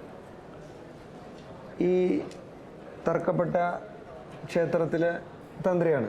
അതെ അതെ, ഞങ്ങൾ പാരമ്പര്യമായിട്ട് വളരെ കാലമായിട്ട് ആ ക്ഷേത്രത്തിലെ തന്ത്രി കുടുംബമാണ്. അതായത് പാരമ്പര്യ തന്ത്രി കുടുംബമാണ്? അതെ, ഞങ്ങളുടെ തറവാട്ടിലേക്കാണ് അതിൻ്റെ അവകാശം. തന്ത്രവിദ്യകളൊക്കെ പഠിച്ചിട്ടുണ്ടോ? അച്ഛൻ്റെ കൂടെ നടന്ന് വളരെ കാലം കൂടെ നടന്ന് പഠിച്ചു. പിന്നെ ഞാൻ തന്ത്രവിദ്യാപീഠത്തിൽ പോയിട്ട് അവിടുന്ന് ആധികാരികമായിട്ടും പഠിച്ചു. ഓക്കെ. ഈ കോടതിയിലെ തൊട്ട് മുമ്പ് വിസ്തരിച്ച ഒരു സ്ത്രീയെ വിസ്തരിച്ച് കേട്ടല്ലോ, താങ്കളാണോ ആ സ്ത്രീയോട് പൂജാകർമ്മങ്ങളൊക്കെ ചെയ്തു കഴിഞ്ഞാൽ വിവാഹം നടക്കും എന്ന് പറഞ്ഞത്? അതിപ്പോൾ എന്താണെന്ന് വെച്ചാൽ നിരവധി പേരിങ്ങനെ അവരുടെ കഷ്ടപ്പാടുകൾ, കല്യാണം നടക്കാനില്ല, കുട്ടി ഉണ്ടായില്ല എന്നൊക്കെ പറഞ്ഞ് ഓരോരുത്തരിങ്ങനെ ഓരോന്ന് വരും. അപ്പോൾ നമ്മളിതൊക്കെ ഒരു വിശ്വാസമാണല്ലോ. ഭഗവാനെ അർപ്പിച്ച് നിങ്ങൾ പ്രാർത്ഥിക്കൂ അല്ലെങ്കിൽ വഴിപാടുകൾ ചെയ്യൂ, ഇന്ന കാര്യങ്ങളൊക്കെ ചെയ്തു കഴിഞ്ഞാൽ ഇതൊക്കെ ഒരു വിശ്വാസം മാത്രമേ ഉള്ളൂ. അല്ലാണ്ട് ഇപ്പോൾ എല്ലാം അങ്ങനെ ഭഗവാന്റെ കാരുണ്യം ഉണ്ടെങ്കിൽ നടക്കാത്തത് എന്താ ഉള്ളത്? അങ്ങനെയുണ്ടല്ലോ. അപ്പോൾ പൂജകൾ നടത്തിയാൽ കാര്യങ്ങൾ നടക്കും എന്ന് ഉറപ്പില്ലേ? അങ്ങനെ ഒരു ഉറപ്പൊന്നും കൊടുക്കാൻ പറ്റില്ല. പക്ഷേ ഇതൊക്കെ ഒരു ഈശ്വര കൃപ, അതുണ്ടെങ്കിൽ എന്തായാലും ഇതൊക്കെ ആ ഭഗവാന്റെ കാരുണ്യം ഉണ്ടെങ്കിൽ ഭഗവാനെ എന്തായാലും നടന്നിരിക്കും. അപ്പോൾ തിരുമേനി, ഈ ഉറപ്പില്ലാത്തൊരു കാര്യം പറഞ്ഞുകൊണ്ട് കാശൊക്കെ മേടിച്ച് റെസീറ്റ് കൊടുക്കുന്നത് ശരിയാണോ എന്ന് ആൾക്കാർക്ക് ചില തർക്കങ്ങൾ, സംശയങ്ങളൊക്കെ ഉണ്ട്. കാശ് കൊടുത്ത് റെസീറ്റ് വാങ്ങാനൊന്നും ഞങ്ങളല്ല, അതൊക്കെ ഈ ദേവസ്വക്കാർ ചെയ്യണ കാര്യങ്ങളാണ്. നമ്മളെന്തെങ്കിലും കൃത്യമായിട്ട് പൂജകൾ അത് വളരെ ഭംഗിയായിട്ട് ആത്മാർത്ഥമായിട്ട് ചെയ്യുക, അതിനുള്ള ദക്ഷിണ എന്താ കിട്ടിയെന്ന് വെച്ചാൽ അതിങ്ങോട്ട് വാങ്ങുക, അത്ര തന്നെയുള്ളൂ. അത് ചോദിച്ച് വാങ്ങില്ല, ആരാന്ന് വെച്ചാൽ എന്തെങ്കിലും തന്നാൽ വലിയ സന്തോഷം. അതുകൊണ്ടൊക്കെയാണല്ലോ നമ്മൾ കഴിഞ്ഞു കൂടണേ. അപ്പോൾ ഈ റെസീറ്റ് പ്രകാരം മേടിച്ചു കൊണ്ടുപോകുന്ന സംഖ്യ അല്ലെങ്കിൽ ഇവരുടെ കയ്യിൽ നിന്നൊക്കെ മേടിക്കുന്ന സംഖ്യ ആരാ കൊണ്ടുപോകണേ? അതൊക്കെ ദേവസ്വക്കാരെയാ, നമുക്കതൊന്നും കിട്ടില്ലല്ലോ. അത് ശരി. എനി ക്രോസ് വക്കീല ക്രോസ്. അപ്പോൾ തിരുമേനി പറയണത് ഈ പൈസയൊക്കെ വാങ്ങിയിട്ട് പൂജകളൊക്കെ ചെയ്തു കൊടുത്തിട്ടും ഫലമൊന്നും കണ്ടില്ല എന്നുണ്ടെങ്കിലും അത് തിരുമേനിയുടെ ഉത്തരവാദിത്തത്തിലോ ഇതിലോ പെടുന്ന കാര്യങ്ങളേ അല്ല. അതെങ്ങനെ എൻ്റെ ഉത്തരവാദിത്തമാവുക? ഇതൊക്കെ ഭഗവാന്റെ ഒരു കാരുണ്യം ഉണ്ടെങ്കിൽ നടക്കും. ചിലപ്പോൾ ആ കുട്ടിയുടെ ജാതകോഷമാവും, അല്ലെങ്കിൽ ആ കുട്ടിയുടെ എന്തെങ്കിലും മുജ്ജന്മ പാപം ഉണ്ടാവും. അതൊക്കെ ഈശ്വര കാരുണ്യം ഉണ്ടെങ്കിൽ എപ്പോഴെങ്കിലൊക്കെ ഫലിച്ചു എന്ന് വരാം. അത്രേ എനിക്ക് പറയാനുള്ളൂ. ഓഫീസറെ, എന്താ പേര്? ശിവദാസൻ. ശിവദാസൻ ഏതുവരെ പഠിച്ചു? 10ാം ക്ലാസ്സാണ്. 10ാം ക്ലാസ് എന്ന് പറയുമ്പോൾ ഒരു പ്രശ്നമുണ്ടല്ലോ. 10ാം ക്ലാസ് എത്തിയെന്നാണോ, 10ാം ക്ലാസ് പാസ്സായി എന്നാണോ, 10 പഠിച്ചു എന്നാണോ? 10 വരെ പഠിച്ചു, പാസ്സായിട്ടില്ല. 10 പോലും പാസ്സാവാത്ത അങ്ങ് എങ്ങനെയാണ് ഈ ദേവസ്വം ഓഫീസറായത്? അത് പിന്നെ പ്രമോഷൻ കിട്ടി ഓഫീസറായതാണ്. അത് ശരി, പ്രമോഷൻ കിട്ടി ഓഫീസറായതാണ്. അതെ. അപ്പോൾ ഈ പ്രമോഷൻ എവിടെ നിന്നാണ് തുടങ്ങിയതെന്ന് അറിയാനാണ്? അപ്പോൾ ശിവദാസൻ ആദ്യം എന്തായിട്ടാണ് ജോലി ചെയ്തിരുന്നത്? മാസപ്പിടിയായിരുന്നു. ഓ, അന്നേ മാസപ്പിടിയായിരുന്നു അല്ലേ? അതെ. I am sorry your honour. അപ്പോൾ ഈ മാസപ്പിടി എങ്ങനെ കയറി? ഡയറക്റ്റ് സെലക്ഷൻ ആയിരുന്നോ? ടെസ്റ്റ് എഴുതി കിട്ടിയതാണോ? പിൻവാതിൽ നിയമമാണോ എന്നറിയാൻ വേണ്ടി ചോദിച്ചാണ്. ഞങ്ങളുടെ പാർട്ടി ഭരിക്കുമ്പോൾ ഞങ്ങൾ സഖാക്കൾ പരീക്ഷ ഒന്നും എഴുതാറില്ല സാർ. അത് പാർട്ടി സെക്രട്ടറി ലിസ്റ്റ് കൊടുക്കും. അതിൽ ശിവദാസൻ മാസപ്പിടി എന്ന് പറഞ്ഞാൽ കഴിഞ്ഞു. That may be noted your owner. പാർട്ടിക്ക് ടെസ്റ്റും വേണ്ട, ലിസ്റ്റും വേണ്ട. നന്നായിട്ട്. അപ്പോൾ ഈ പതുക്കെ ഇപ്പം പ്രൊമോഷൻ കിട്ടി ദിവസമായി എന്ന് പറഞ്ഞു. അപ്പോൾ അങ്ങനെ ഈ പ്രൊമോഷൻ കിട്ടി കയറി പോകുന്ന ഓഫീസർക്ക് ദൈവത്തിലും ക്ഷേത്രത്തിലൊക്കെ വിശ്വാസമുണ്ടോ? ഞങ്ങൾ ഹിന്ദു സഖാക്കൾക്ക് അമ്പലത്തിലും ഈശ്വരനൊന്നും വിശ്വാസം പാടില്ല എന്നാണ് പാർട്ടി നിയമം. അത് ശരി. അപ്പോൾ ഈ വിശ്വാസമില്ലാത്ത ഒരു സ്ഥാപനത്തിൽ, വിശ്വാസമില്ലാത്ത ഒരു കാര്യത്തിൽ വിശ്വസിച്ച് ജോലി ചെയ്ത് അവിടെ നിന്ന് കിട്ടുന്ന കാശിനൊന്നും വേറെ ബുദ്ധിമുട്ടൊന്നും ഇല്ല അല്ലേ? പ്രശ്നമില്ല. അത് കുഴപ്പമില്ല. ഇല്ല. അത് കൊള്ളാലോ. ഈ ഇങ്ങനെ വിശ്വാസമില്ലാത്തടത്തും വിശ്വാസമില്ലാത്ത ദൈവങ്ങളെയും ഒക്കെ വസൂലാക്കി കാശ് മേടിക്കുന്നത് പാപമല്ലേ ശിവദാസ? പാപം പുണ്യമൊന്നും ഞങ്ങളുടെ പാർട്ടി മാനിഫെസ്റ്റോയിലില്ല. കഴിയുന്നതും മേലനങ്ങാതെ ജോലി ചെയ്യുക, എല്ലാം നോക്കൂലിയൊക്കെ വാങ്ങിച്ച് പാർട്ടിയും കുടുംബത്തിനും സംരക്ഷിക്കുക. അതാണ് ഞങ്ങളുടെ രീതി. ഇത് കോടതിയാണെന്ന് മറക്കണ്ട. അതുപോട്ടെ, നേരത്തെ ഒരു പെൺകുട്ടിയെ വിസ്തരിച്ചല്ലോ, കേട്ടില്ലേ? ഇവിടെ ഇരിക്കണ്ടായില്ലേ? അപ്പം ആ പെൺകുട്ടി പറഞ്ഞല്ലോ അവർ ഒരുപാട് പൈസ ഈ ദിവസത്തിലേക്ക് അടച്ചു, റെസീറ്റ് വാങ്ങി അവരുടെ കയ്യിൽ നിന്ന്. അത് നടത്തി കൊടുക്കാന്നൊക്കെ പറഞ്ഞ് റെസീറ്റൊക്കെ മേടിച്ചു എന്ന് പറയുന്നുണ്ട്. എന്താ അതിലൊന്നും കാര്യങ്ങൾ നടന്നില്ല എന്നുള്ള ആ കുട്ടി ഇപ്പോൾ പറയണേ. ആ കുട്ടിയെ ഞാൻ ചെറുപ്പം പോലെ അറിയും.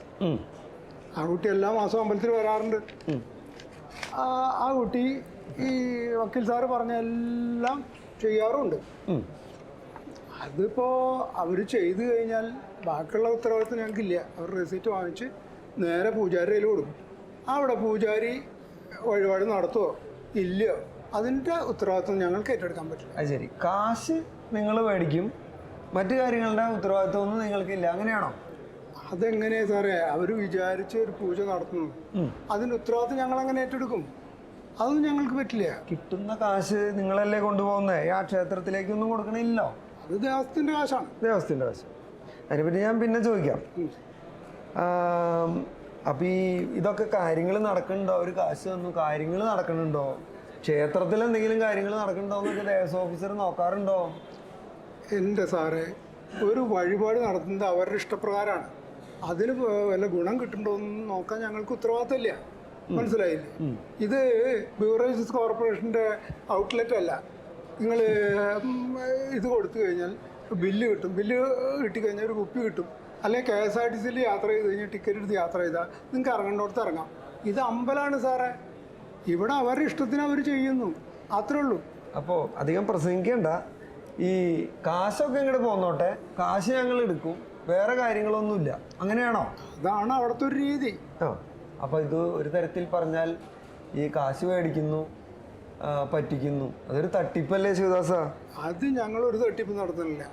നോക്കൂ, നിങ്ങളുടെ ഇഷ്ടത്തിനാണ് നിങ്ങളവിടെ വഴിപാട് ചെയ്യുന്നത്. നിങ്ങൾക്ക് ഒരു സൗഭാഗ്യവും അമ്പലം വാഗ്ദാനം ചെയ്യുന്നില്ല. നിങ്ങളെ സ്വർഗത്തിൽ കൊണ്ടുപോകാന്നോ അല്ലെങ്കിൽ നിങ്ങളെ കോടീശ്വരനാക്കാന്നോ ഞങ്ങളാരും പറയുന്നില്ല. അതിന്റെ പേരിൽ ഞങ്ങളുടെ മേലെ കുതിര കയറാൻ പറയുന്നത് ഞങ്ങൾക്കൊരു അഭ്യർത്ഥന ഉള്ളൂ. അത് ശരി. അവിടെ ദേവസ്വം ഓഫീസർ റിപ്പോർട്ടൊക്കെ കൊടുത്തില്ലോ. അവിടെ സമാധാനപരമായി അവിടെ നടന്നുകൊണ്ടിരിക്കുന്ന ക്ഷേത്രത്തെ സർക്കാരിലേക്ക് ഏറ്റെടുപ്പിച്ചതിൻ്റെ പിന്നിൽ നിങ്ങളൊക്കെ ഉണ്ട് എന്ന് നാട്ടുകാർ പരാതി പറയുന്നുണ്ടല്ലോ. അതിനെപ്പറ്റി എന്തെങ്കിലും പറയാനുണ്ടോ? അമ്പലം ഏറ്റെടുത്തു കഴിഞ്ഞാൽ നാട്ടുകാർക്ക് നല്ലതല്ലേ? നാട്ടുകാർക്കാണോ നിങ്ങൾക്കാണോ നന്മ? നാട്ടുകാർക്ക് നല്ലതാകുമ്പോൾ എല്ലാവരും, നാട്ടുകാരിൽ ഞങ്ങളും പെടുമല്ലോ. നാട്ടുകാർക്ക് പക്ഷെ അത് മനസ്സിലാവണില്ലല്ലോ. നിങ്ങളെല്ലാവരും കൂടി ഈ കാശ് തട്ടിച്ചെടുക്കാൻ വേണ്ടി ഈ ക്ഷേത്രത്തിലെ വരുമാനം സർക്കാരിലേക്ക് മുതൽ കൂട്ടാൻ വേണ്ടി പോലീസും ദേവസ്വം ഓഫീസറും ഈ പറഞ്ഞ ആൾക്കാരൊക്കെ പാടെ ഒരു കൂട്ടം കൂടി ഒരു തട്ടിപ്പ് നടത്തി ഈ ക്ഷേത്രം ഏറ്റെടുക്കുകയായിരുന്നു എന്നൊരു പരാതി അവിടെ കേട്ടിട്ടുണ്ട്. അതൊക്കെ പ്രതിപക്ഷ ആരോപണം മാത്രമാണ് സർ. ഇതെന്താ നിയമസഭയോ? ആ, ഞങ്ങളുള്ള കാര്യം പറയും എവിടെയായി. That's all your. എന്താ പേര്? SI രാമനാഥൻ. SI എന്ന് പറഞ്ഞാൽ എന്താ ഉദ്ദേശിച്ചത്? SI എന്ന് പറഞ്ഞാൽ സബ് ഇൻസ്പെക്ടർ എൻ്റെ ജോലി. അത് എനിക്ക് ഈ വേഷം കണ്ടാൽ അറിയാലോ. ജോലി ചോദിക്കേണ്ട കാര്യമില്ല. ഓക്കെ. രാമനാഥന് എത്ര വയസ്സായി? 28 വയസ്സ്. എത്ര വർഷമായി സർവീസിൽ കയറിയിട്ട്? 4 വർഷം. 4 വർഷമായി. താങ്കൾ പരീക്ഷ എഴുതി തന്നെയല്ലേ പാസ്സായത്? That is absolutely an irrelevant question put forward to the witness. അത് ശരിയല്ല. അത് അങ്ങനെയല്ല. ഈ ഇത്തരത്തിലുള്ള അലിഗേഷൻസ് ഒന്നും അവരുടെ നേരെ ഇതാക്കാൻ പാടില്ല. മാനസികമായിട്ട് ആ സാക്ഷിയെ പീഡിപ്പിക്കുന്ന തരത്തിലുള്ള ക്വസ്റ്റ്യൻസ് ആണ് വക്കീലിടുന്നത്. Should not be allowed. എന്താ വക്കീലേ, ഇതൊക്കെ നമ്മൾ പത്രത്തിൽ വായിക്കുന്നല്ലേ, ഇതിലെന്താണ് ആക്ഷേപമുള്ളത്? ഞാൻ ചോദിച്ചത് വേറെ പല കാരണങ്ങളാലാണ്. അപ്പോൾ ടെസ്റ്റ് എഴുതി തന്നെയാണോ പാസ്സായെന്ന് അറിയാനാണ്. പിൻവാതിലിൽ കൂടെയൊക്കെ തിരികെ കയറ്റുന്നു, മത്സര പരീക്ഷ ഇല്ലാതെയൊക്കെ നടക്കുന്നതായിട്ട് കേട്ടിട്ടുള്ളതുകൊണ്ടും ഈ കേസിൽ ഒരു പ്രത്യേകത ഉള്ളത് കൊണ്ടാണ് ചോദിച്ചത്. ടെസ്റ്റ് എഴുതി തന്നെയല്ലേ പാസ്സായത്? അതെ അതെ. എത്ര നാളായി ഈ സ്റ്റേഷൻ ചാർജ് ഏറ്റെടുത്തിട്ട്? 2 വർഷം കഴിഞ്ഞു. 2 വർഷം. ഇതിനു മുമ്പ് ഏത് സ്റ്റേഷനിലായിരുന്നു? അട്ടപ്പാടിയിലായിരുന്നു എൻ്റെ ആദ്യത്തെ പോസ്റ്റിംഗ്. അതിനുശേഷം ഇവിടേക്ക് ട്രാൻസ്ഫർ ലഭിച്ചു. അപ്പോൾ ഉന്നതങ്ങളിലൊക്കെ നല്ല പിടിയുണ്ട്. അങ്ങനെയാണ് പെട്ടെന്ന് അട്ടപ്പാടിയിൽ നിന്ന് ഈ പറയുന്ന പർട്ടിക്കുലർ സ്റ്റേഷനിലേക്ക് തന്നെ ട്രാൻസ്ഫർ വാങ്ങിയത് അല്ലേ? അതെൻ്റെ പിടിപാട് കൊണ്ടല്ല, എൻ്റെ നല്ല സേവനത്തിൽ ലഭിച്ച ട്രാൻസ്ഫറാണ്. കറക്റ്റ്. ഇവിടെ ഈ പ്രശ്നങ്ങളൊക്കെ ഉണ്ടാവുന്നതിന് മുമ്പ് നിങ്ങളെ കൊണ്ട് പോസ്റ്റ് ചെയ്യിച്ചതിനെ സംബന്ധിച്ച് പരാതി ഉള്ളതുകൊണ്ടാണ് ഞാൻ ചോദിച്ചത്. എൻ്റെ രാഷ്ട്രീയം ഏത് തന്നെയായാലും എൻ്റെ പ്രവർത്തനങ്ങളെ അതൊരു തരത്തിലും ബാധിക്കാറില്ല. നല്ല കാര്യം. നാട്ടിൽ തന്നെ ജോലി കിട്ടാനുള്ളൊരു ഭാഗ്യമൊക്കെ കിട്ടിയല്ലോ. താങ്കൾക്ക് ഏതെങ്കിലും രാഷ്ട്രീയ പാർട്ടിയുമായിട്ട് ബന്ധമുണ്ടോ? എന്താ മിണ്ടാതിരുന്ന പോലെ കോടതിയിൽ വക്കീലെ? That is absolutely an irrelevant question put forward to the witness. അത് ശരിയല്ല. അത് അങ്ങനെയല്ല. ഈ ഇത്തരത്തിലുള്ള അലിഗേഷൻസ് ഒന്നും അവരുടെ നേരെ ഇതാക്കാൻ പാടില്ല. മാനസികമായിട്ട് ആ സാക്ഷിയെ പീഡിപ്പിക്കുന്ന തരത്തിലുള്ള ക്വസ്റ്റ്യൻസ് ആണ് വക്കീലിടുന്നത്. Should not be allowed. ഇതിലെന്താണ് ഇത്ര പകയ്ക്കാനുള്ളത് വക്കീലെ? It is very relevant. ഞാൻ ചോദിച്ചു വരുമ്പോൾ അത് മനസ്സിലാവും. ഈ പർട്ടിക്കുലർ സ്ഥലത്തേക്ക്, സ്വന്തം നാട്ടിലേക്ക് പോസ്റ്റിംഗ് കിട്ടാൻ എന്തെങ്കിലും രാഷ്ട്രീയം ഉണ്ടോയെന്ന് അറിയാനാണ്. രാഷ്ട്രീയമില്ല. കോടതിയിൽ നുണ പറയാൻ പാടില്ല എന്നുള്ള മിസ്റ്റേക്ക് അറിയാം. അപ്പോൾ ഞാൻ അതിലേക്ക് ചോദിക്കണില്ല. ഈ ജോലിക്ക് കയറുന്നതിന് തൊട്ട് മുമ്പ് കോളേജ് യൂണിയൻ, ഞാൻ കോളേജിൻ്റെ പേര് പറയുന്നില്ല, കോളേജ് യൂണിയൻ ചെയർമാനായിരുന്നു താങ്കൾ അല്ലേ? ഇത്ര ആലോചിക്കേണ്ട കാര്യം എന്താണ്? നിങ്ങൾ പഠിച്ചുകൊണ്ടിരിക്കുമ്പോൾ ഈ പറയുന്ന ഭരണകക്ഷി പാർട്ടിയുടെ കോളേജ് യൂണിയൻ ചെയർമാനായിരുന്നില്ലേ? സത്യമാണ്. ഇത് പറയാൻ എന്താണ് ഇത്ര മടി ഇൻസ്പെക്ടറെ? അപ്പോൾ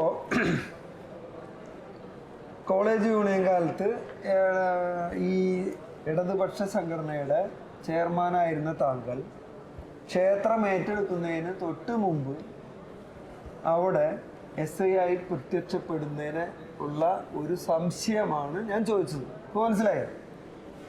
ശരി, നമുക്ക് കേസിലേക്ക് വരാം. ഈ പറയുന്ന ക്ഷേത്രത്തിൽ എന്താണ് സംഭവിച്ചതെന്നാണ് അങ്ങേക്ക് പറയാനുള്ളത്? കേസിന് ആസ്പദമായ സംഭവം നടക്കുന്ന ദിവസം ഏകദേശം ഉച്ചയോടുകൂടി ഒരു അനോണിമസ് ഫോൺ കോൾ സ്റ്റേഷനിൽ ലഭിച്ചു. ക്ഷേത്രത്തിൽ ശാഖ നടത്തുന്നത് തടയാൻ ഒരു കൂട്ടം യുവാക്കൾ സംഘടിച്ചെത്തുമെന്നും തുടർന്നും കലാപവും സംഘർഷവും ഉണ്ടാവാൻ സാധ്യതയുണ്ടെന്ന് അയാൾ പറഞ്ഞു. വിളിച്ചത് ആരാണെന്നറിയോ? വിളിച്ചത് ആരാണെന്ന് അറിയില്ല. ഒരു ലോക്കൽ ബൂത്തിൽ നിന്നാണ് വിളിച്ചിട്ടുള്ളത്, അതും പോലീസ് സ്റ്റേഷനിലെ ലാൻഡ് ഫോൺ നമ്പറിലേക്ക്. അതുകൊണ്ട് വിളിച്ചതാണെന്ന് എനിക്കറിയില്ല. ആരോ വിളിച്ചത് കേട്ട് ഉടനെ പോന്നു അല്ലേ? ശരി, പിന്നെ എന്താ സംഭവിച്ചത്? സ്റ്റേഷനിൽ അന്ന് കോൺസ്റ്റബിൾസ് കുറവായിരുന്നു. ക്യാമ്പിൽ നിന്നും കുറച്ചധികം കോൺസ്റ്റബിൾസിനെ വിളിച്ചു വരുത്തി ഏകദേശം 30ഓളം അംഗങ്ങളുമായി ഞങ്ങൾ ക്ഷേത്രത്തിൽ എത്തിച്ചേർന്നു. അപ്പോൾ താങ്കൾക്ക് ഇതിനെപ്പറ്റി ഒന്നും അറിയില്ല. അനോണിമസ് ആയിട്ടൊരു കോള് വന്നു. ഉടനെ ക്യാമ്പിൽ നിന്ന് ആളെയും വിളിച്ച് 10-30 ആളെ കൂട്ടി അവിടെ ചെന്നു എന്നാണ് പറയണേ. ശരി, അത് അവിടെ നിൽക്കട്ടെ. ക്ഷേത്രത്തിൽ ചെന്നപ്പോൾ അവിടെ എന്തായിരുന്നു അവസ്ഥ?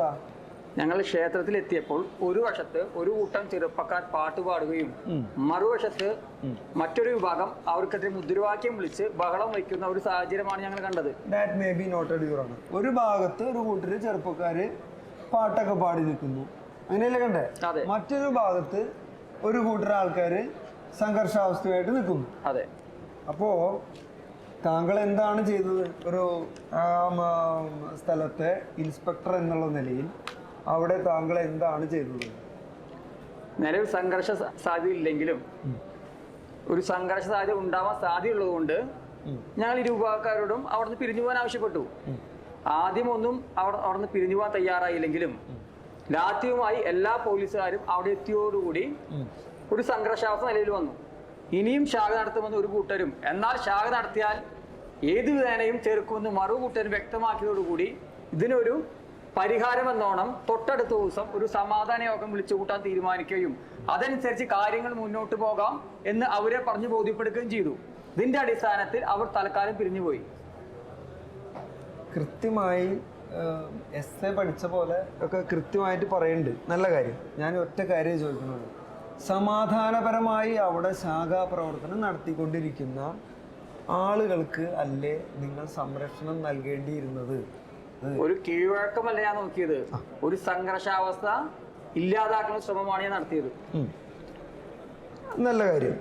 അപ്പോൾ സംഘർഷാവസ്ഥ ഒഴിവാക്കൽ നല്ല കാര്യം തന്നെയാണ്. സംഘർഷാവസ്ഥ ഉണ്ടാകുമെന്ന് താങ്കൾക്ക് എങ്ങനെയാണ് മനസ്സിലായത്? ഒരു കൂട്ടർ അവിടെ സമാധാനമായിട്ട് ഇരിക്കല്ലേ. സംഘർഷാവസ്ഥ ഉണ്ടാകുമെന്ന് താങ്കൾക്ക് എങ്ങനെയാണ് തോന്നിയത്? അവരുടെ കയ്യിൽ ആരുടെങ്കിലും കയ്യിൽ ആയുധങ്ങൾ ഉണ്ടായിരുന്നോ? മാരകായുധങ്ങൾ അവിടെ ഒന്നും തന്നെ കണ്ടില്ല. ശാഖ നടത്തുന്നവരുടെ കയ്യിൽ ആയുധങ്ങളൊന്നും തന്നെ ഉണ്ടായിരുന്നില്ല. എന്നാൽ സമരക്കാരുടെ കയ്യിൽ കൊടികെട്ടിയ ഇരുമ്പ് തണ്ടുകൾ ഉണ്ടായിരുന്നു. അതൊരു പക്ഷേ സംഘടനത്തിന് വേണ്ടി ഉപയോഗിക്കാം എന്നൊരു മുൻവിധിയാണ് അവിടെ സംഘർഷാതി ഉണ്ടാവാൻ പറയാൻ കാരണം. നിശ്ചയിച്ച പ്രകാരം തൊട്ടടുത്ത ദിവസം ഒരു സമാധാന യോഗം വിളിച്ചു ചേർത്തു. ഇരു വിഭാഗവും അവരുടെ നിലപാടിൽ ഉറച്ചു നിന്നു. ഒടുവിൽ ക്ഷേത്ര ട്രസ്റ്റിയുടെ തീരുമാനത്തിന് അദ്ദേഹത്തോട് ചോദിച്ചപ്പോൾ അദ്ദേഹം പറഞ്ഞത് ഇതൊരു സ്വകാര്യ ക്ഷേത്രമാണെന്നും ഇവിടെ എന്ത് നടത്തണമെന്നുള്ള അധികാരം തീരുമാനിക്കാതെ അദ്ദേഹത്തിനാണെന്നും ഇവിടെ ശാഖ നടത്തുന്നതുകൊണ്ട് അദ്ദേഹത്തിന് വിരോധമില്ല എന്ന് അദ്ദേഹം വ്യക്തമാക്കിയതോടുകൂടി രംഗം കലുഷിതമായി. സമരക്കാരുടെ വിഭാഗം കസേരകൾ തല്ലിപ്പൊട്ടിച്ച് ബഹളം വെച്ച് ഇറങ്ങി പോവുകയാണ് ഉണ്ടായത്. ഈ പോകുന്ന വേളയിൽ ഇനി ശാഖ നടത്തിയാൽ കാര്യങ്ങൾ കൈവിട്ടു പോകുമെന്ന് അവർ വ്യക്തമാക്കിയിരുന്നു. 3 കാര്യങ്ങൾ ഇൻസ്പെക്ടർ എന്നുള്ള നിലയിൽ അങ്ങേക്ക് മനസ്സിലായല്ലോ. ക്ഷേത്രം ട്രസ്റ്റി അനുവാദം കൊടുത്തിട്ടാണ് ശാഖ നടത്തുന്നതെന്ന് മനസ്സിലായി. അവർ സമാധാനപരമായി നടത്തുകയായിരുന്നു എന്ന് മനസ്സിലായി. ഇനി നടത്തി കഴിഞ്ഞാൽ തല്ലിപ്പൊളിക്കും, പ്രശ്നങ്ങൾ ഉണ്ടാക്കുമെന്ന് മറുവിഭാഗമാണ് പറഞ്ഞതെന്നും മനസ്സിലായതിനു ശേഷവും താങ്കൾ ഈ ക്ഷേത്രം ഏറ്റെടുക്കണമെന്നും സംഘർഷാവസ്ഥയുണ്ടെന്നും റിപ്പോർട്ട് കൊടുക്കാൻ എന്താണ് കാരണം? അതിന് ഞാൻ ഒരു ക്ഷേത്രം ഏറ്റെടുത്തിട്ടില്ല. ക്ഷേത്രം ഏറ്റെടുക്കാൻ ആരും ഞാൻ ആവശ്യപ്പെട്ടിട്ടില്ല. താങ്കളുടെ സംഘർഷാവസ്ഥയുണ്ട് എന്നുള്ള റിപ്പോർട്ടിന്റെ അടിസ്ഥാനത്തിൽ കൂടിയാണല്ലോ ക്ഷേത്രം ഏറ്റെടുത്തത്. ഇതെല്ലാം മുകളിൽ നിന്ന് തീരുമാനങ്ങൾ മാത്രം. അതുകൊണ്ടാണ് ഇൻസ്പെക്ടറെ ഞാൻ നേരത്തെ ചോദിച്ചത്, താങ്കളുടെ രാഷ്ട്രീയ താല്പര്യങ്ങൾ റിപ്പോർട്ടിലൂടെ വരികയും ഈ ക്ഷേത്രം അനധികൃതമായി ഏറ്റെടുക്കാനുള്ള സാഹചര്യം ഉണ്ടാവുകയും ഉണ്ടായി. ആസ് എ പോലീസ് ഓഫീസർ എൻ്റെ ജോലി ചെയ്യുന്നത് മാത്രം. I have almost completed the witnesses. Only one more witness is pending. That is the Devaswam minister. Devaswam minister കൂടെ വിസ്തരിച്ചു കഴിഞ്ഞാൽ കഴിഞ്ഞു. This may not be your honor. അങ്ങനെ ഒരു വിറ്റ്നസ് ഇതുവരെ witness ലിസ്റ്റിലില്ല. This may not be allowed. How can it be possible, your honor? I have filed a petition for accepting that witness also. Witness list ഞാൻ produce ചെയ്തിട്ടുണ്ട്. At the fag end of the evidence at the last moment, how can it be possible? പറയട്ടെ വക്കീലെ, ദേവസ്വം മന്ത്രി വരുമോ ഇല്ലയോ എന്നുള്ളത് I was not very sure on that. So that is why I have produced the witness list today. This is so first time. Because it's a very crucial witness. Very crucial in this. This is first time. ഒരു സാക്ഷിയുടെ സൗകര്യത്തിന് ആള് വരുമോ എന്ന് അറിഞ്ഞിട്ട് സാക്ഷിപ്പെട്ടി കൊടുക്കുക. This may not be allowed. That is a very crucial witness. അത് allow ചെയ്തേ പറ്റുള്ളൂ. കാരണം എന്താ വെച്ചാൽ അത് that is very important to prove our case. It's very important. May be allowed. You may close now. Minister. ഈ ഒരു ചെറിയ ക്ഷേത്രം ഏറ്റെടുക്കലുമായി ബന്ധപ്പെട്ട് അങ്ങ് സാക്ഷി പറയാൻ വന്നതിൽ വലിയ സന്തോഷമുണ്ട്. അപ്പോൾ ഞാൻ കുറച്ച് കാര്യങ്ങൾ ഒന്ന് ചോദിക്കുകയാണ്. ക്ഷേത്ര മന്ത്രിയാണല്ലോ. ഈ ക്ഷേത്രവും ദൈവവും ഒക്കെ ഒരു മിത്താണ് എന്ന് അങ്ങും അങ്ങയുടെ പാർട്ടിയൊക്കെ പറഞ്ഞു നടക്കുന്നതിനെ പറ്റി എന്താണ് അഭിപ്രായം? ക്ഷേത്രങ്ങളെ കുറിച്ച് പറയുകയാണെങ്കിൽ ഞങ്ങൾക്കും ഞങ്ങളുടെ പാർട്ടിക്ക് നല്ല കാഴ്ചപ്പാടാണ്. സ്ട്രെയിറ്റ് ആയിട്ട് പറഞ്ഞോളൂ. ജനങ്ങൾക്കിടയിൽ അന്ധവിശ്വാസം ഊട്ടി ഉറപ്പിക്കുന്ന ഒരു ഉറവിടമായിട്ടാണ് ഞങ്ങൾ ക്ഷേത്രത്തെ കാണുന്നത്. മാത്രമല്ല, ജാതീയപരമായി ക്ഷേത്രങ്ങൾ ജനങ്ങളെ വേർതിരിക്കുന്നു. ക്ഷേത്രങ്ങൾ ഇല്ലാതായാൽ പകുതി അന്ധവിശ്വാസം ഇല്ലാതാകുമെന്നാണ് ഞങ്ങളുടെ പൂർവ്വകാല നേതാക്കൾ പഠിപ്പിച്ചിട്ടുള്ളത്. വളരെ നല്ലത്. അപ്പോൾ ഞാൻ ചോദിച്ചു വന്നതിന് മിനിസ്റ്റർ മറുപടി പറഞ്ഞില്ല. ഇപ്പോൾ പറഞ്ഞ പോലെ ഒരു ക്ഷേത്രം ഉണ്ടായാൽ അത്രയും സ്ഥലത്ത്, ക്ഷേത്രം ഇല്ലാതായാൽ അത്രയും സ്ഥലത്ത് അന്ധവിശ്വാസം പോകുമെന്ന് പറഞ്ഞു. സ്ത്രീകൾ അമ്പലത്തിലേക്ക് വരുന്നത് ശരീരപ്രദർശനത്തിനാണ് എന്ന് അങ്ങ് പറഞ്ഞതായി കേട്ടു. പൂജാരികൾ അടിവസ്ത്രം ഇടാറില്ല എന്ന് അങ്ങയുടെ നേതാക്കന്മാർ പറഞ്ഞതായിട്ട് കേട്ടു. പൂജാരി തരുന്ന തീർത്ഥം കൈ കഴുകാനേ പറ്റുള്ളൂ എന്ന് പറഞ്ഞതായിട്ടൊക്കെ കേട്ടു. അതിലൊന്നും ഞാൻ ചോദിക്കണില്ല. അപ്പോൾ ഈ ക്ഷേത്രങ്ങളെക്കുറിച്ചും ക്ഷേത്ര ആചാരങ്ങളെക്കുറിച്ചും എന്താണ് അങ്ങയുടെ കാഴ്ചപ്പാട്? ഞാൻ വളരെ കൃത്യമായി ചോദിച്ചു. കൃത്യമായ ഒരു മറുപടി പറഞ്ഞാൽ മതി. ക്ഷേത്രത്തിൽ എന്തുകൊണ്ട് ഞങ്ങൾ ഇടപെടുന്നു, ഞങ്ങൾ എന്തുകൊണ്ട് ഭരിക്കാൻ ആഗ്രഹിക്കുന്നു എന്ന് വെച്ചാൽ, ഞങ്ങളുടെ ദീർഘകാല ഭരണപരമായി നമ്മുടെ നാടിൻ്റെ സാമ്പത്തിക വ്യവസ്ഥിതി വളരെ ശോചനീയമാണ്. ഞാൻ ചോദിച്ചത് വളരെ കൃത്യമാണ്. ക്ഷേത്രാചാരങ്ങളെക്കുറിച്ചും ക്ഷേത്രത്തെക്കുറിച്ചും എന്താണ് അങ്ങയുടെയും അങ്ങയുടെ പാർട്ടിയുടെയും അഭിപ്രായം എന്നാണ്. ക്ഷേത്രകാര്യങ്ങൾ ഇടപെടുന്നതും ഇത്രയേ ഉള്ളൂ. ദൈവവിശ്വാസിയാണോ? അങ്ങ് ദൈവവിശ്വാസിയാണോ? ഞങ്ങൾ പാർട്ടിപരമായിട്ട് പറയുകയാണെങ്കിൽ ഞങ്ങൾ ദൈവവിശ്വാസികളല്ല. അല്ല. പിന്നെ എന്തുകൊണ്ട് ക്ഷേത്രത്തിന്റെ ഭരണം ഇങ്ങനെ അടിക്കടി ഏറ്റെടുക്കാനുള്ള ശ്രമം നടക്കുന്നു? എന്തുകൊണ്ട് ക്ഷേത്രത്തിന്റെ ഭരണം ഏറ്റെടുക്കുന്നു എന്ന് ചോദിച്ചാൽ, ഞങ്ങളുടെ ദീർഘകാലത്തെ ഭരണത്തിന്റെ ഫലമായി സാമ്പത്തികമായി വളരെ ശോചനീയ അവസ്ഥയിലാണ്. ഞാൻ നിർത്തി ചോദിച്ചോളാം. കാര്യം ഇപ്പോൾ മനസ്സിലായി. ഇപ്പോൾ ഭരണം കൊണ്ട് ഇപ്പോൾ KSRTC നഷ്ടത്തിലാണ് അല്ലേ? അല്ലേ? അതെ അതെ അതെ അതെ. ഇലക്ട്രിസിറ്റി ബോർഡോ നഷ്ടത്തിലാണ്. ഈ വാട്ടർ അതോറിറ്റിയോ അതും നഷ്ടത്തിലാണ്. സിവിൽ സപ്ലൈസും നഷ്ടത്തിലാണ്. അവിടെ കാര്യമായിട്ടൊന്നും കൊടുക്കാനില്ല. അപ്പോൾ ഇപ്പോൾ ഈ കേന്ദ്ര ഫണ്ട് കൊണ്ടുള്ളൊരു ഓട്ടയടക്കലാണ് നടന്നുകൊണ്ടിരിക്കുന്നത്. കിട്ടുന്ന അവകാശം കൊണ്ടാണ് സാമ്പത്തികമായി തൽക്കാലം ഇങ്ങനെ പിടിച്ചേക്കുന്നത്. അപ്പോൾ ഇനിയിപ്പോൾ ഒരു മാർഗം നല്ല രീതിയിൽ ഉണ്ടായിരുന്നത് സഹകരണ സംഘങ്ങളാണ്. അതൊരു വഴിക്ക് ആക്കിയിട്ടുണ്ട് ഇല്ലേ? ആക്കി. അപ്പോൾ ഇനി ബാക്കിയുള്ളത് ഈ ക്ഷേത്ര സ്വത്തുക്കളാണ്. അതുകൊണ്ടാണ് ഈ ക്ഷേത്ര സ്വത്തുക്കളിൽ കണ്ണു നട്ടാണ് അങ്ങയും അങ്ങയുടെ പാർട്ടിയും ഈ ക്ഷേത്രങ്ങൾ പിടിച്ചെടുക്കാൻ ശ്രമിക്കുന്നു എന്ന് പറഞ്ഞാൽ ശരിയാണോ തെറ്റാണോ? അതിന്റെ വരുമാനം കിട്ടിയാലേ ഞങ്ങളുടെ പാർട്ടി നേതാക്കന്മാർക്ക് അണികൾക്കും ജീവിക്കാൻ പറ്റുള്ളൂ. അപ്പോൾ അതായത് ക്ഷേത്ര സ്വത്തുക്കൾ ആണ് നിങ്ങൾ ഉദ്ദേശിക്കുന്നത്, ക്ഷേത്രത്തിന്റെ നടത്തിപ്പല്ല.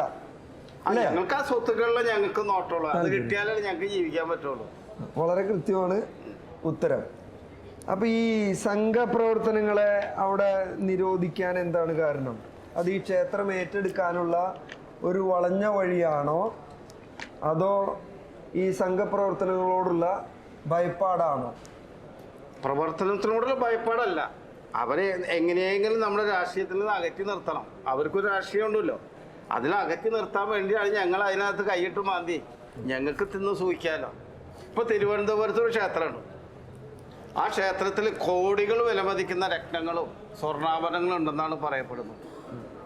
അതും കൂടി കിട്ടിയാൽ ഞങ്ങൾ നേതാക്കന്മാരെ അണികളൊക്കെ സംതൃപ്തിയാവും. അപ്പം എങ്ങനെയെങ്കിലും അവിടുത്തെ ഭരണം പിടിച്ചെടുക്കുക എന്നുള്ളതാണ് ഞങ്ങളുടെ ലക്ഷ്യം. ഈ ക്ഷേത്രം ഒരു സ്വകാര്യ ട്രസ്റ്റിന്റെ ഉടമസ്ഥതയിലുള്ള ക്ഷേത്രമാണെന്ന് അറിയാമോ? അറിയാം. അപ്പോൾ അത് നിയമപരമായി ഏറ്റെടുക്കാൻ കഴിയില്ല എന്നുള്ള കാര്യവും അറിയുമായിരുന്നോ? അതറിയില്ലായിരുന്നു. അത് കിട്ടാൻ വേണ്ടിയിട്ടാണോ ഞങ്ങളിവിടെ വന്ന് വാദിക്കുന്നത്. ക്ഷേത്രങ്ങളും അതിൻ്റെ വരുമാനവും ഞങ്ങളുടെ പാർട്ടിയിൽ നിക്ഷിപ്തമായിരിക്കണമെന്നാണ് ഞങ്ങളുടെ താല്പര്യം. അതിനുവേണ്ടി ഞങ്ങൾക്ക് ഭരണം തരണം സാർ. ഏത് കേന്ദ്ര ഭരണം നിങ്ങൾക്ക് കിട്ടണമെന്നാണോ പറയണേ? കേന്ദ്ര ഭരണം കിട്ടിയാൽ ഞങ്ങൾ ആദ്യമായി നടപ്പിലാക്കുക ഈ ക്ഷേത്രങ്ങളും ക്ഷേത്രത്തിൻ്റെ വസ്തുവകകളും അല്ലെങ്കിൽ അതിൻ്റെ വരുമാനങ്ങളും ഞങ്ങളുടെ പാർട്ടിയുടെ സെക്രട്ടറിയിൽ നിക്ഷിപ്തമായിരിക്കുമെന്നാണ് ഉള്ള ഭേദഗതിയായിരിക്കും ഞങ്ങൾ ആദ്യമായിട്ട് കൊണ്ടുവരിക. അത് നിങ്ങൾക്ക് കേന്ദ്രത്തിൽ ഭരണം കിട്ടുമ്പോഴല്ലേ അപ്പം നോക്കാം. നമുക്ക് ഇപ്പോഴുള്ള കാര്യങ്ങളൊക്കെ ഒരുവിധം കുളം തോണ്ടി കഴിഞ്ഞ് ഇനി കേന്ദ്രത്തിലേക്കും കൂടിയാണ് നോക്കണേ. നമുക്ക് ഈ കേസിലേക്ക് വരാം. അപ്പോൾ അങ്ങ് തന്നെ പറഞ്ഞു, നിയമപരമായി ശരിയല്ലാതെയും അറിവില്ലാതെയുമാണ് ഈ ക്ഷേത്രം ഏറ്റെടുത്തിട്ടുള്ളതെന്ന് സമ്മതിച്ചല്ലോ. സമ്മതിച്ചു. അപ്പോൾ വിശ്വാസികൾക്ക് തിരിച്ചു നൽകുന്നതിന് ഒരു വിധിയാകുന്നതിന് താങ്കൾക്ക് വിരോധമുണ്ടോ? മനസ്സിലായോ? മനസ്സിലായി. ആ ക്ഷേത്രം വിശ്വാസികൾക്ക് തിരിച്ച് വിട്ടുകൊടുക്കുന്നതിൽ എന്തെങ്കിലും അഭിപ്രായമുണ്ടോ? ഞങ്ങൾക്ക് അഭിപ്രായമില്ല. That may be noted here. I am closing my evidence here. For argument, one chance may be given. No. വാദം ഉച്ചയ്ക്ക് ശേഷം തുടരും. എല്ലാ കേസുകളും ഉച്ചയ്ക്ക് ശേഷം വിളിക്കുന്നതായിരിക്കും.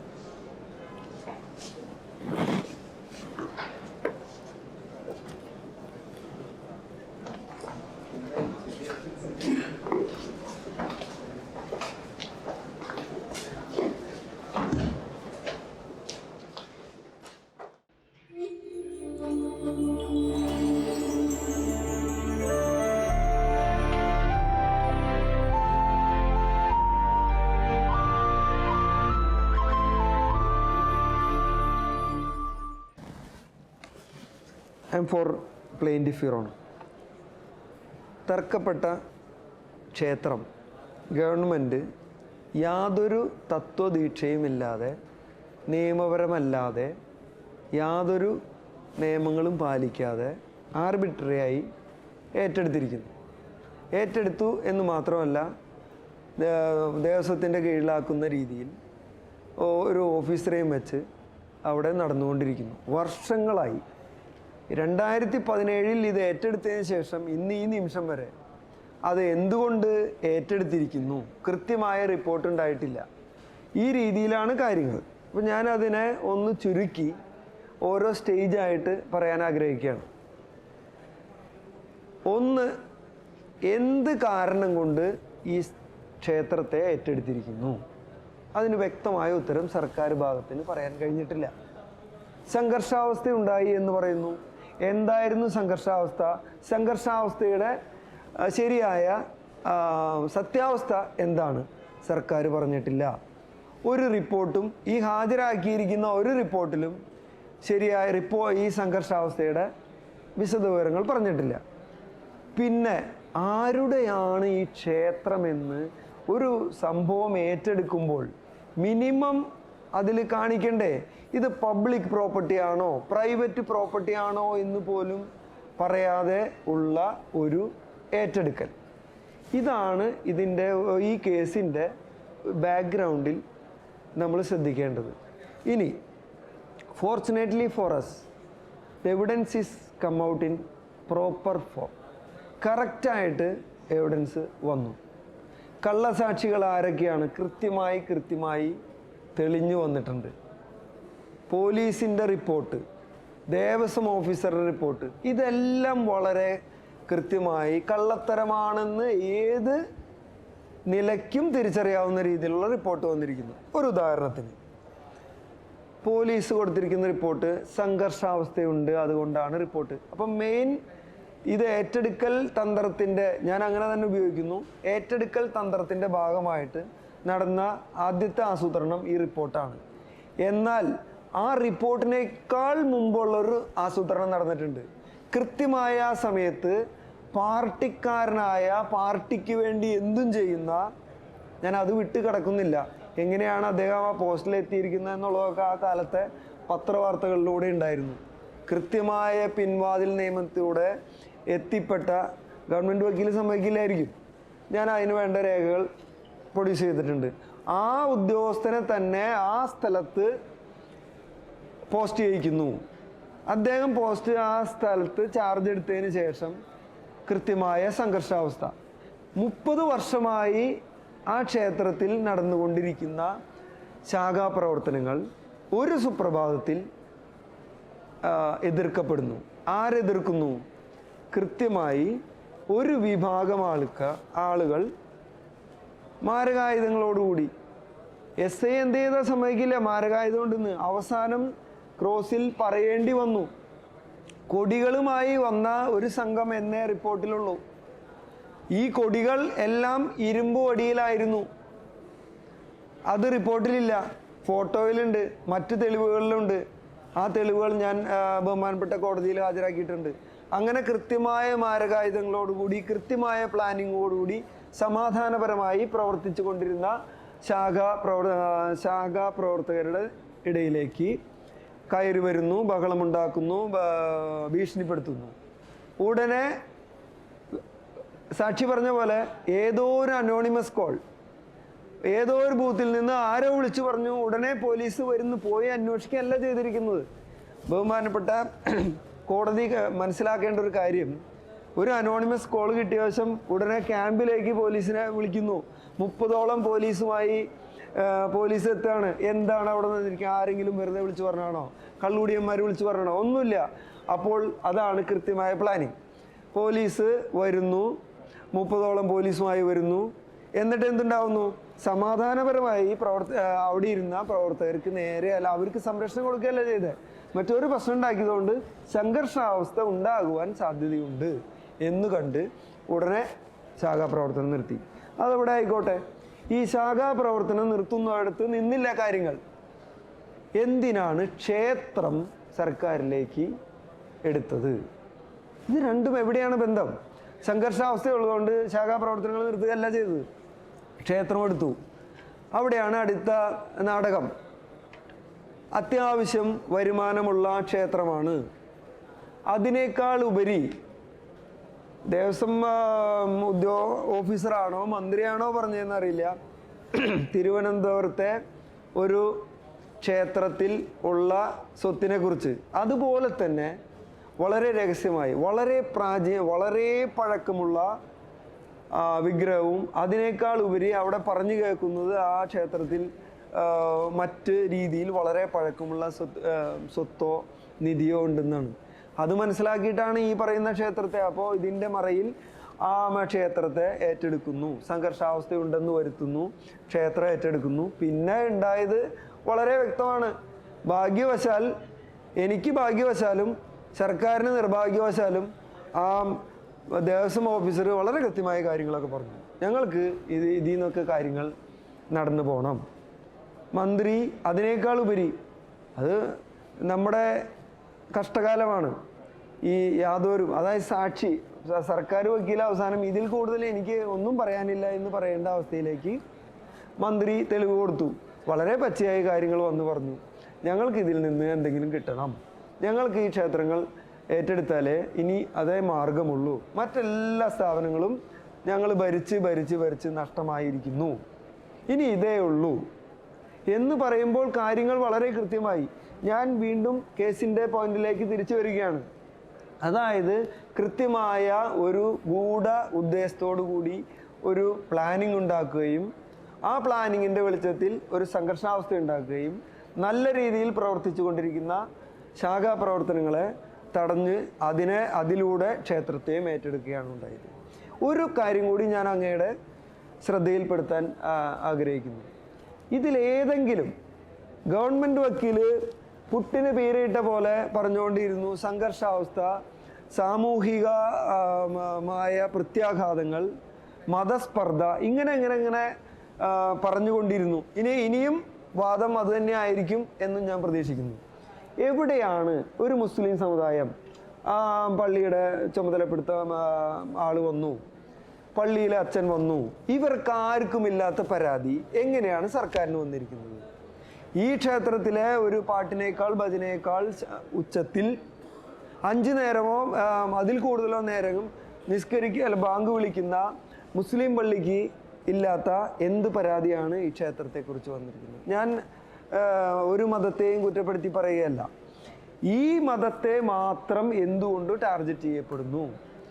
മറ്റ് ഒരു സമുദായ ക്ഷേത്രത്തെ ആയാലും മുസ്ലിം പള്ളി ആയാലും മറ്റൊരുന്നിനെയും സർക്കാർ ഏറ്റെടുക്കുന്നില്ല. അതൊക്കെ മറ്റ് പ്രശ്നങ്ങളുണ്ട്, വോട്ട് ബാങ്ക് രാഷ്ട്രീയം, അങ്ങനത്തെ കാര്യങ്ങളൊക്കെ ഉണ്ട്. ഞാൻ അതിലേക്ക് കടക്കുന്നില്ല. എന്നെ സംബന്ധിച്ച് ഈ ക്ഷേത്രത്തിൻ്റെ കാര്യം മാത്രം പോയിന്റ് ഔട്ട് ചെയ്യാനേ ഞാൻ ഉദ്ദേശിക്കുന്നുള്ളൂ. പക്ഷേ അതിലൂടെ ഒരുപാട് ഇതിൻ്റെ കർട്ടന് പിന്നിൽ ഒരുപാട് കാര്യങ്ങളുണ്ട് എന്നുകൂടി ഒന്ന് സൂചിപ്പിക്കുന്നു എന്ന് മാത്രമേ ഉള്ളൂ. അപ്പോൾ ഓരോ സാക്ഷിക്കും ഈ പള്ളിക്കാർക്കോ മുസ്ലിം പള്ളിക്കോ ഇല്ലാത്ത പരാതി, ഏറ്റവും അടുത്തുള്ള ആ വീട്ടുകാർക്കോ സ്ത്രീകൾക്കോ ഇവർക്കൊക്കെ ഈ സഹപ്രവർത്തനം കൊണ്ടോ സേവാഭാരതിയുടെ പ്രവർത്തനങ്ങളോ കൊണ്ട് ഉപകാരങ്ങളെ ഉണ്ടായിട്ടുള്ളൂ. അതൊരു ക്ഷേത്രത്തെ കേന്ദ്രീകരിച്ചല്ല. പ്രളയമുണ്ടായ സമയത്തൊക്കെ ഉണ്ടായ സേവാഭാരതിയുടെയൊക്കെ പ്രവർത്തനങ്ങൾ പത്രങ്ങളിലൂടെയൊക്കെ നമ്മൾ അറിഞ്ഞതാണ്. അപ്പോൾ ഇതൊന്നുമല്ല കാരണം. അതിനെയൊക്കെ പ്രത്യേക രീതിയിൽ വക്രീകരിച്ച് കാണിച്ച് അതിലൂടെ ഈ ക്ഷേത്രത്തെ ഏറ്റെടുക്കലായിരുന്നു. അപ്പോൾ അത് ശരിയല്ല എന്ന് പറഞ്ഞു കഴിഞ്ഞാൽ I think I made it clear your own. Now the last points. എവിടെയാണ് ഈ പ്യുവർ ലീഗൽ പോയിന്റ്സ്? ഈ ക്ഷേത്രം എങ്ങനെയാണ് സർക്കാരിനെ ഏറ്റെടുക്കാൻ കഴിയുക? ഇതൊരു പ്രൈവറ്റ് ട്രസ്റ്റ്, അവരുടെ സ്വകാര്യ ട്രസ്റ്റ്, അവരുടെ കുടുംബക്ഷേത്രത്തിൽ അവരുടെ ആചാരങ്ങൾ പാലിച്ചു പോവുക. അത് ഒന്നാം സാക്ഷി തന്നെ കൃത്യമായി പറഞ്ഞിരിക്കുന്നു. അവരുടെ ക്ഷേത്ര ആചാരങ്ങൾ അനുസരിച്ച് അവർ പൊതുജനങ്ങൾ ആദ്യം ഉണ്ടായിരുന്നില്ല. അതിലൊരു വർഗീയതയുമില്ല, അതിലൊരു ജാതീയതയുമില്ല. പിന്നീട് അവർ പൊതുജനങ്ങൾക്ക് തുറന്നു കൊടുത്ത ക്ഷേത്രം. പക്ഷെ പൊതുജനങ്ങൾ ഉപയോഗിക്കുന്നു, അതിൻ്റെ ഉടമസ്ഥാവകാശം, അതിൻ്റെ ownership, all documents I produce, entire documents proves that this property and the temple belongs to that trust, plaintiff trust.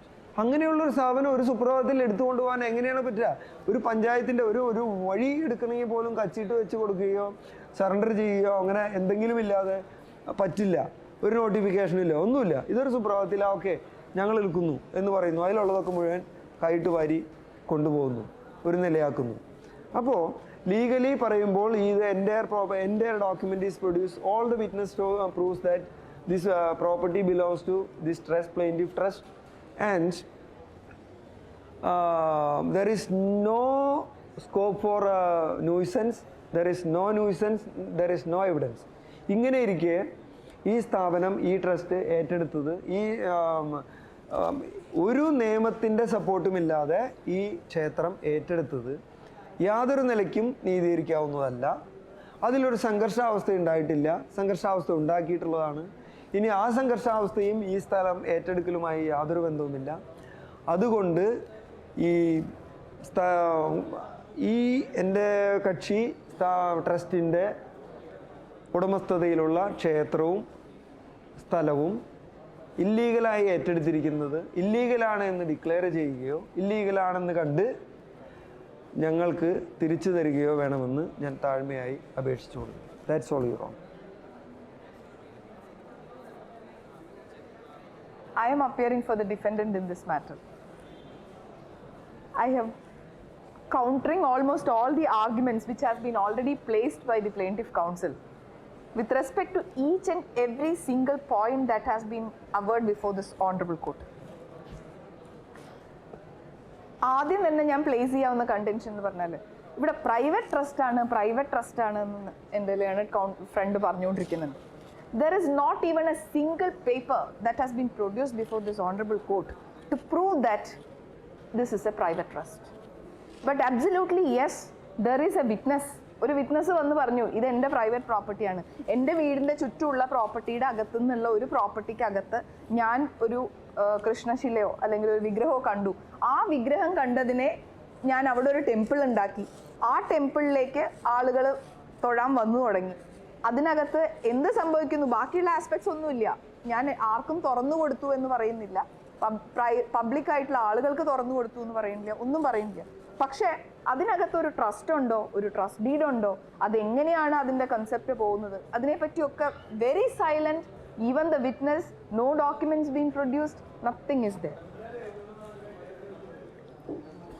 അല്ല, ലെറ്റ് മീ കംപ്ലീറ്റ്, ബിക്കോസ് ഞാൻ നിങ്ങൾ സംസാരിക്കുമ്പോൾ I didn't interfere before when you were arguing the matter. Let me complete. You will be given time for countering the things, no? So that is the basic point which I have to put before the court.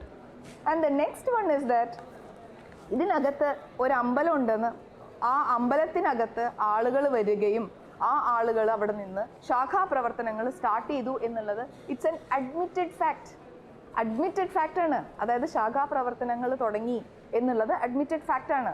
എല്ലാവരും ഓരോരുത്തരും ഈ വന്ന് വിസ്തരിച്ച് each and every single witness they have concurred and conferred and they have admitted that they have been conducting ശാഖാപ്രവർത്തനങ്ങൾ. ഈ ശാഖാപ്രവർത്തനങ്ങൾ വക്കീലെ ഞാനൊന്ന് സംസാരിച്ചോട്ടെ. വക്കീല് സംസാരിക്കുമ്പോൾ ഞാൻ ഒന്നും ഇന്റർഫിയർ ചെയ്തിട്ടില്ല. So in this particular thing ഇത്രയും കാലങ്ങളായിട്ട് അവിടെ പ്രവർത്തനം നടന്നുകൊണ്ടിരിക്കുന്നു. പക്ഷേ ഇതിന് ശേഷം ഒരു ഫൈൻ മോർണിംഗിൽ when there has been an instance of or a provocation or an instance where ആ എന്താ പറയുക നമ്മളുടെ സമാധാനപരമായ പ്രവർത്തനങ്ങളെ എല്ലാം തകിടം മറിച്ചുകൊണ്ട് അവിടെ ഒരു ഇഷ്യൂ സ്റ്റാർട്ട് ചെയ്തപ്പോൾ മാത്രമാണ് ഗവൺമെന്റ് ഇന്റർഫിയർ ചെയ്തത്. അതിന് മുൻപൊന്നും ഗവൺമെന്റ് ഇന്റർഫിയർ ചെയ്തു എന്ന് അവർക്കൊരു കേസില്ല. 30 വർഷമായിട്ട് യാതൊരു വിധത്തിലുള്ള പ്രശ്നങ്ങൾ ഗവൺമെന്റ് ഉണ്ടാക്കിയിട്ടില്ല. Nobody was interfering with that. They were happily continuing with all their activities. Nobody was interfering. പക്ഷേ അവിടെ സമാധാനത്തിന് ഒരു ഭംഗം വരുന്ന ഒരു സിറ്റുവേഷനിൽ മാത്രമാണ് ഗവൺമെന്റ് അതിനകത്തേക്ക് മുൻപോട്ട് ഇറങ്ങുന്നത്. And the report of the inspector and the averment made by the inspector in the witness box clearly mentions that there was an instance where the peace was affected. സമാധാനപരമായിട്ടുള്ള ഒരു സിറ്റുവേഷൻ എഫക്ട് ചെയ്തു എന്നുള്ളത് witness correct ആയിട്ട് പറഞ്ഞിട്ടുണ്ട്. അങ്ങനെ ഒരു സിറ്റുവേഷൻസിൽ മാത്രമാണ് government അവിടെ interfere ചെയ്യുന്നത്. ആ റിപ്പോർട്ടിന്റെ ബേസിസിൽ മാത്രമാണ്. ആ റിപ്പോർട്ടിന്റെ ബേസിസിൽ സമാധാനപരമായിട്ടുള്ള നടന്നിരുന്ന ഒരു പ്രവർത്തനമേ അല്ല അവിടെ. ആ ആക്ടിവിറ്റീസ് ഓരോ തരത്തിലും കാര്യം ശരിയാണ്. അതർ വിറ്റ്നസസ് സേ ദാറ്റ് അവിടെ ശാഖാപ്രവർത്തനം നടത്തിയപ്പോൾ കുഴപ്പമൊന്നും ഉണ്ടായിരുന്നില്ല, അവർ അല്ലെങ്കിൽ പാട്ട് വെച്ചതുകൊണ്ട് കുഴപ്പമുണ്ടായിരുന്നില്ല എന്ന് പല സാമുദായിക നേതാക്കന്മാരും ഇവിടെ വന്ന് പറഞ്ഞിട്ടുണ്ട്. പക്ഷേ ഒരു പർട്ടിക്കുലർ സിറ്റുവേഷനിൽ അവിടെ വന്ന് ആളുകൾ വന്ന് പ്രശ്നം ഉണ്ടാക്കി തുടങ്ങി കഴിഞ്ഞപ്പോഴാണ്, ആ പീസിനെ എഫക്ട് ചെയ്തപ്പോഴാണ് ഗവൺമെന്റിന് ഇടപെടേണ്ടത്. And in that particular situation, irrespective of the fact that whether it is a private trust or otherwise the government has every right to interfere. And കാരണം പബ്ലിക്കിന്റെ സമാധാനപരമായിട്ടുള്ള അന്തരീക്ഷത്തെ നിലനിർത്തുക എന്നുള്ളത് it's A bounded and ardent duty of the government. State ഗവൺമെന്റിന്റെ ഒരു ഡ്യൂട്ടിയാണത്. they cannot say that ഇവിടെ വന്നു പെട്ടെന്ന് വന്നു ഇന്റർഫിയർ ചെയ്തു. that cannot be done. അത് പറയാൻ പറ്റില്ല. കാരണം അവിടെ അത്രയും സമാധാനത്തിന് അത്രയും കോട്ടം വന്ന ഒരു സിറ്റുവേഷനിൽ മാത്രമാണ് ഗവൺമെന്റ് അവിടേക്ക് ഇന്റർഫിയർ ചെയ്തത്. അങ്ങനെയുള്ള ഒരു സിറ്റുവേഷനിൽ ഈ നേരത്തെ പറഞ്ഞ പോലെ തന്നെ യാതൊരു വിധത്തിലുള്ള ഡോക്യുമെന്റ്സ് ഇല്ലാതെ കണ്ടും അല്ലെങ്കിൽ ട്രസ്റ്റ് ആണെന്നുള്ളത് പ്രൂഫ് ഇല്ലാതെ കണ്ടും എന്തോ ഒരു സ്ഥാപനം പോലെ ഒരു പബ്ലിക് അതോറിറ്റി റൺ ചെയ്ത ഒരു സ്ഥലത്ത് അവിടെ നിന്ന് ഈ രീതിയിലുള്ള പ്രശ്നങ്ങൾ ഉണ്ടായപ്പോൾ ഗവൺമെന്റ് അക്വയർ ചെയ്തു. അത്ര മാത്രമേ ഉള്ളൂ. ആ ഗവൺമെന്റ് അക്വയർ ചെയ്തതിന്റെ അല്ലെങ്കിൽ ഗവൺമെന്റ് മാനേജ്മെന്റ് ഏറ്റെടുത്തു, അക്വയർ ചെയ്യല്ല, ഗവൺമെന്റ് മാനേജ്മെന്റ് ഏറ്റെടുത്തു. ശാഖാപ്രവർത്തനങ്ങളെ മാറ്റി നിർത്തിക്കൊണ്ട് അലോസരവാദികളെ അല്ലെങ്കിൽ അങ്ങനെ ഉണ്ടാക്കുന്ന പ്രശ്നങ്ങളെ മാറ്റി നിർത്താൻ വേണ്ടിയിട്ട് ഗവൺമെന്റ് ഫോഴ്സ് യൂസ് ചെയ്തു എന്നുള്ളതും ആക്സെപ്റ്റഡ് ആണ്. ഗവൺമെന്റ് ഫോഴ്സ് യൂസ് ചെയ്ത് അവിടെ ചെന്ന് കഴിഞ്ഞപ്പോഴാണ് അവിടെ സമാധാനപരമായിട്ട് നിവർത്താൻ നോക്കിയതിന് ശേഷമാണ്, ശ്രമം നടത്തിയതിന് ശേഷമാണ് ഗവൺമെന്റ് അതിനെ എടുക്കുന്നത്. അപ്പോൾ there is absolutely no illegality or arbitrariness as alleged by my learned counsel, opposite counsel in that particular act of the government. So ഈ ഒരു ആസ്പെക്റ്റിൽ I have lot of decisions in my decisions for the positions where the government can take management of the even a private trust or a private temple എന്നുള്ളതിനുള്ള ഇഷ്ടംപോലെ there are n number of decisions that has been put forward. I will submit all the decisions in due course along with my argument notes. That may be accepted and the suit is devoid of any merit. This should be dismissed in limine.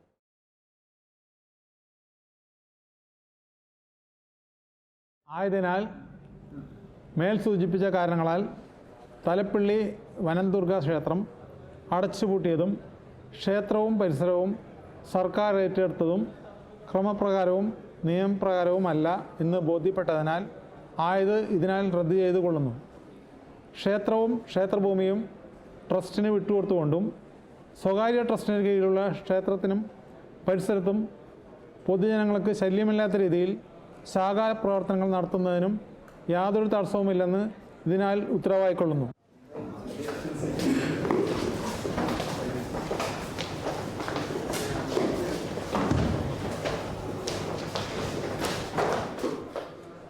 Sir, ഒരു നിമിഷം. ഇന്നത്തെ വിജയം സനാതനധർമ്മത്തെ സ്നേഹിക്കുന്നവരുടെ ധാർമ്മിക വിജയമല്ലേ? തീർച്ചയായിട്ടും. സനാതനധർമ്മത്തെ സ്നേഹിക്കുന്നവരെ അല്ലെങ്കിൽ സനാതനധർമ്മത്തെ നെഞ്ചിൽ സൂക്ഷിക്കുന്നവരുടെ ഒരു യഥാർത്ഥ വിജയമാണ് ഇന്നത്തെ. അങ്ങേ സനാതനധർമ്മത്തിൻ്റെ ഒരു രക്ഷകൻ എന്ന് ഞങ്ങൾ വിളിച്ചാൽ എന്താണ് പറയാനുള്ളത്? ഒരിക്കലുമല്ല. സനാതനധർമ്മത്തെ സംരക്ഷിക്കുന്നത് ഞാനോ കോടതികളോ അല്ല, അത് നിങ്ങളാണ്. സനാതനധർമ്മത്തെ സ്നേഹിക്കുന്ന, നെഞ്ചിൽ സൂക്ഷിക്കുന്ന നിങ്ങൾ ഓരോരുത്തരുമാണ് സനാതനധർമ്മത്തെ സംരക്ഷിക്കേണ്ടത്. തത്വമസി അത് നിങ്ങളാണ്. നമസ്തേ സദാ വത്സലേ മാതൃഭൂമേ. നമസ്തേ സദാ വത്സലേ മാതൃഭൂമേ. ത്വയാ ഹിന്ദുഭൂമേ സുഖം വർത്തിതോഹം. ത്വയാ ഹിന്ദുഭൂമേ സുഖം വർത്തിതോഹം. മഹാമംഗലേ പുണ്യഭൂമേ ത്വദർത്ഥേ. മഹാമംഗലേ പുണ്യഭൂമേ ത്വദർത്ഥേ. പദത്വേഷകായോ നമസ്തേ നമസ്തേ. പദത്വേഷകായോ നമസ്തേ നമസ്തേ. പ്രഭോ ശക്തിമൻ ഹിന്ദുരാഷ്ട്രാംഗഭൂതാ. പ്രഭോ ശക്തിമൻ ഹിന്ദുരാഷ്ട്രാംഗഭൂതാ. ഇമേ സാദരൻ ത്വാൻ നമാമോ വയം. ഇമേ സാദരം ത്വാൻ നമാമോ വയം. തുതീയായ കാര്യായ ബദ്ധാ കടീയം. തുരീയായ കാര്യായ ബദ്ധ്വാ കടീയം. ശുഭാമാശിഷൻ ദേഹി തത്പൂർത്തയേ. ശുഭാമാശിഷം ദേഹി തത്പൂർത്തയേ. അജയ്യാഞ്ച വിശ്വസ്യ ദേഹി സശക്തിം. അജയ്യാഞ്ച വിശ്വസ്യ ദേഹി സശക്തിം. സുശീലം ജഗദ്യേന നമ്രം ഭവേത്. ശീലം ജഗദ്ദേന നമ്രം ഭവേത്. ശ്രുതം ജൈവ യത്കണ്ഡകാകീർണമാർഗം. സുതം ജൈവ യത്കണ്ഡകാകീർണമാർഗം. സ്വയം സ്വീകൃതന്ന സുഗംകാരേത്. സ്വയം സ്വീകൃതന്ന സുഖംകാരേ. സമുത്കർഷനിശ്രേയസൈകമുഗ്രം. സമുത്കർഷനിശ്രേയസൈകമുഗ്രം. പരം സാധനം നാമ വീരവ്രതം. പരം സാധനം നാമ വീരവ്രതം. തതന്ത സ്ഫുരത്വക്ഷയാധേയനിഷ്ഠാ. തദന്ത സ്ഫുരത്തക്ഷയാധേയനിഷ്ഠാ. തദന്ത പ്രജാകർത്തു തീവ്രാനിശം. ദന്ത പ്രജാകർത്തു തീവ്രാനിശം. വിജേത്രീ ജന സംഹതാ കാര്യശക്തിർ. വിജയത്രീ ജനസംഹതാ കാര്യശക്തിർ. വിധായാസ്യ ധർമ്മസ്യ സംരക്ഷണം. വിധായാസ്യ ധർമ്മസ്യ സംരക്ഷണം. പരം വൈഭവന്യേതുമേതത്സ്വരാഷ്ട്രം. പരം വൈഭവന്യേതുമേതസ്വരാഷ്ട്രം. സമർത്ഥാ ഭവത്വാശിഷാ തേ വൃശം. സമർത്വാ ഭവത്വാശിഷാ തേ വൃശം. ഭാരത് മാതാ കി ജയ്. ഭാരത് മാതാ की जय.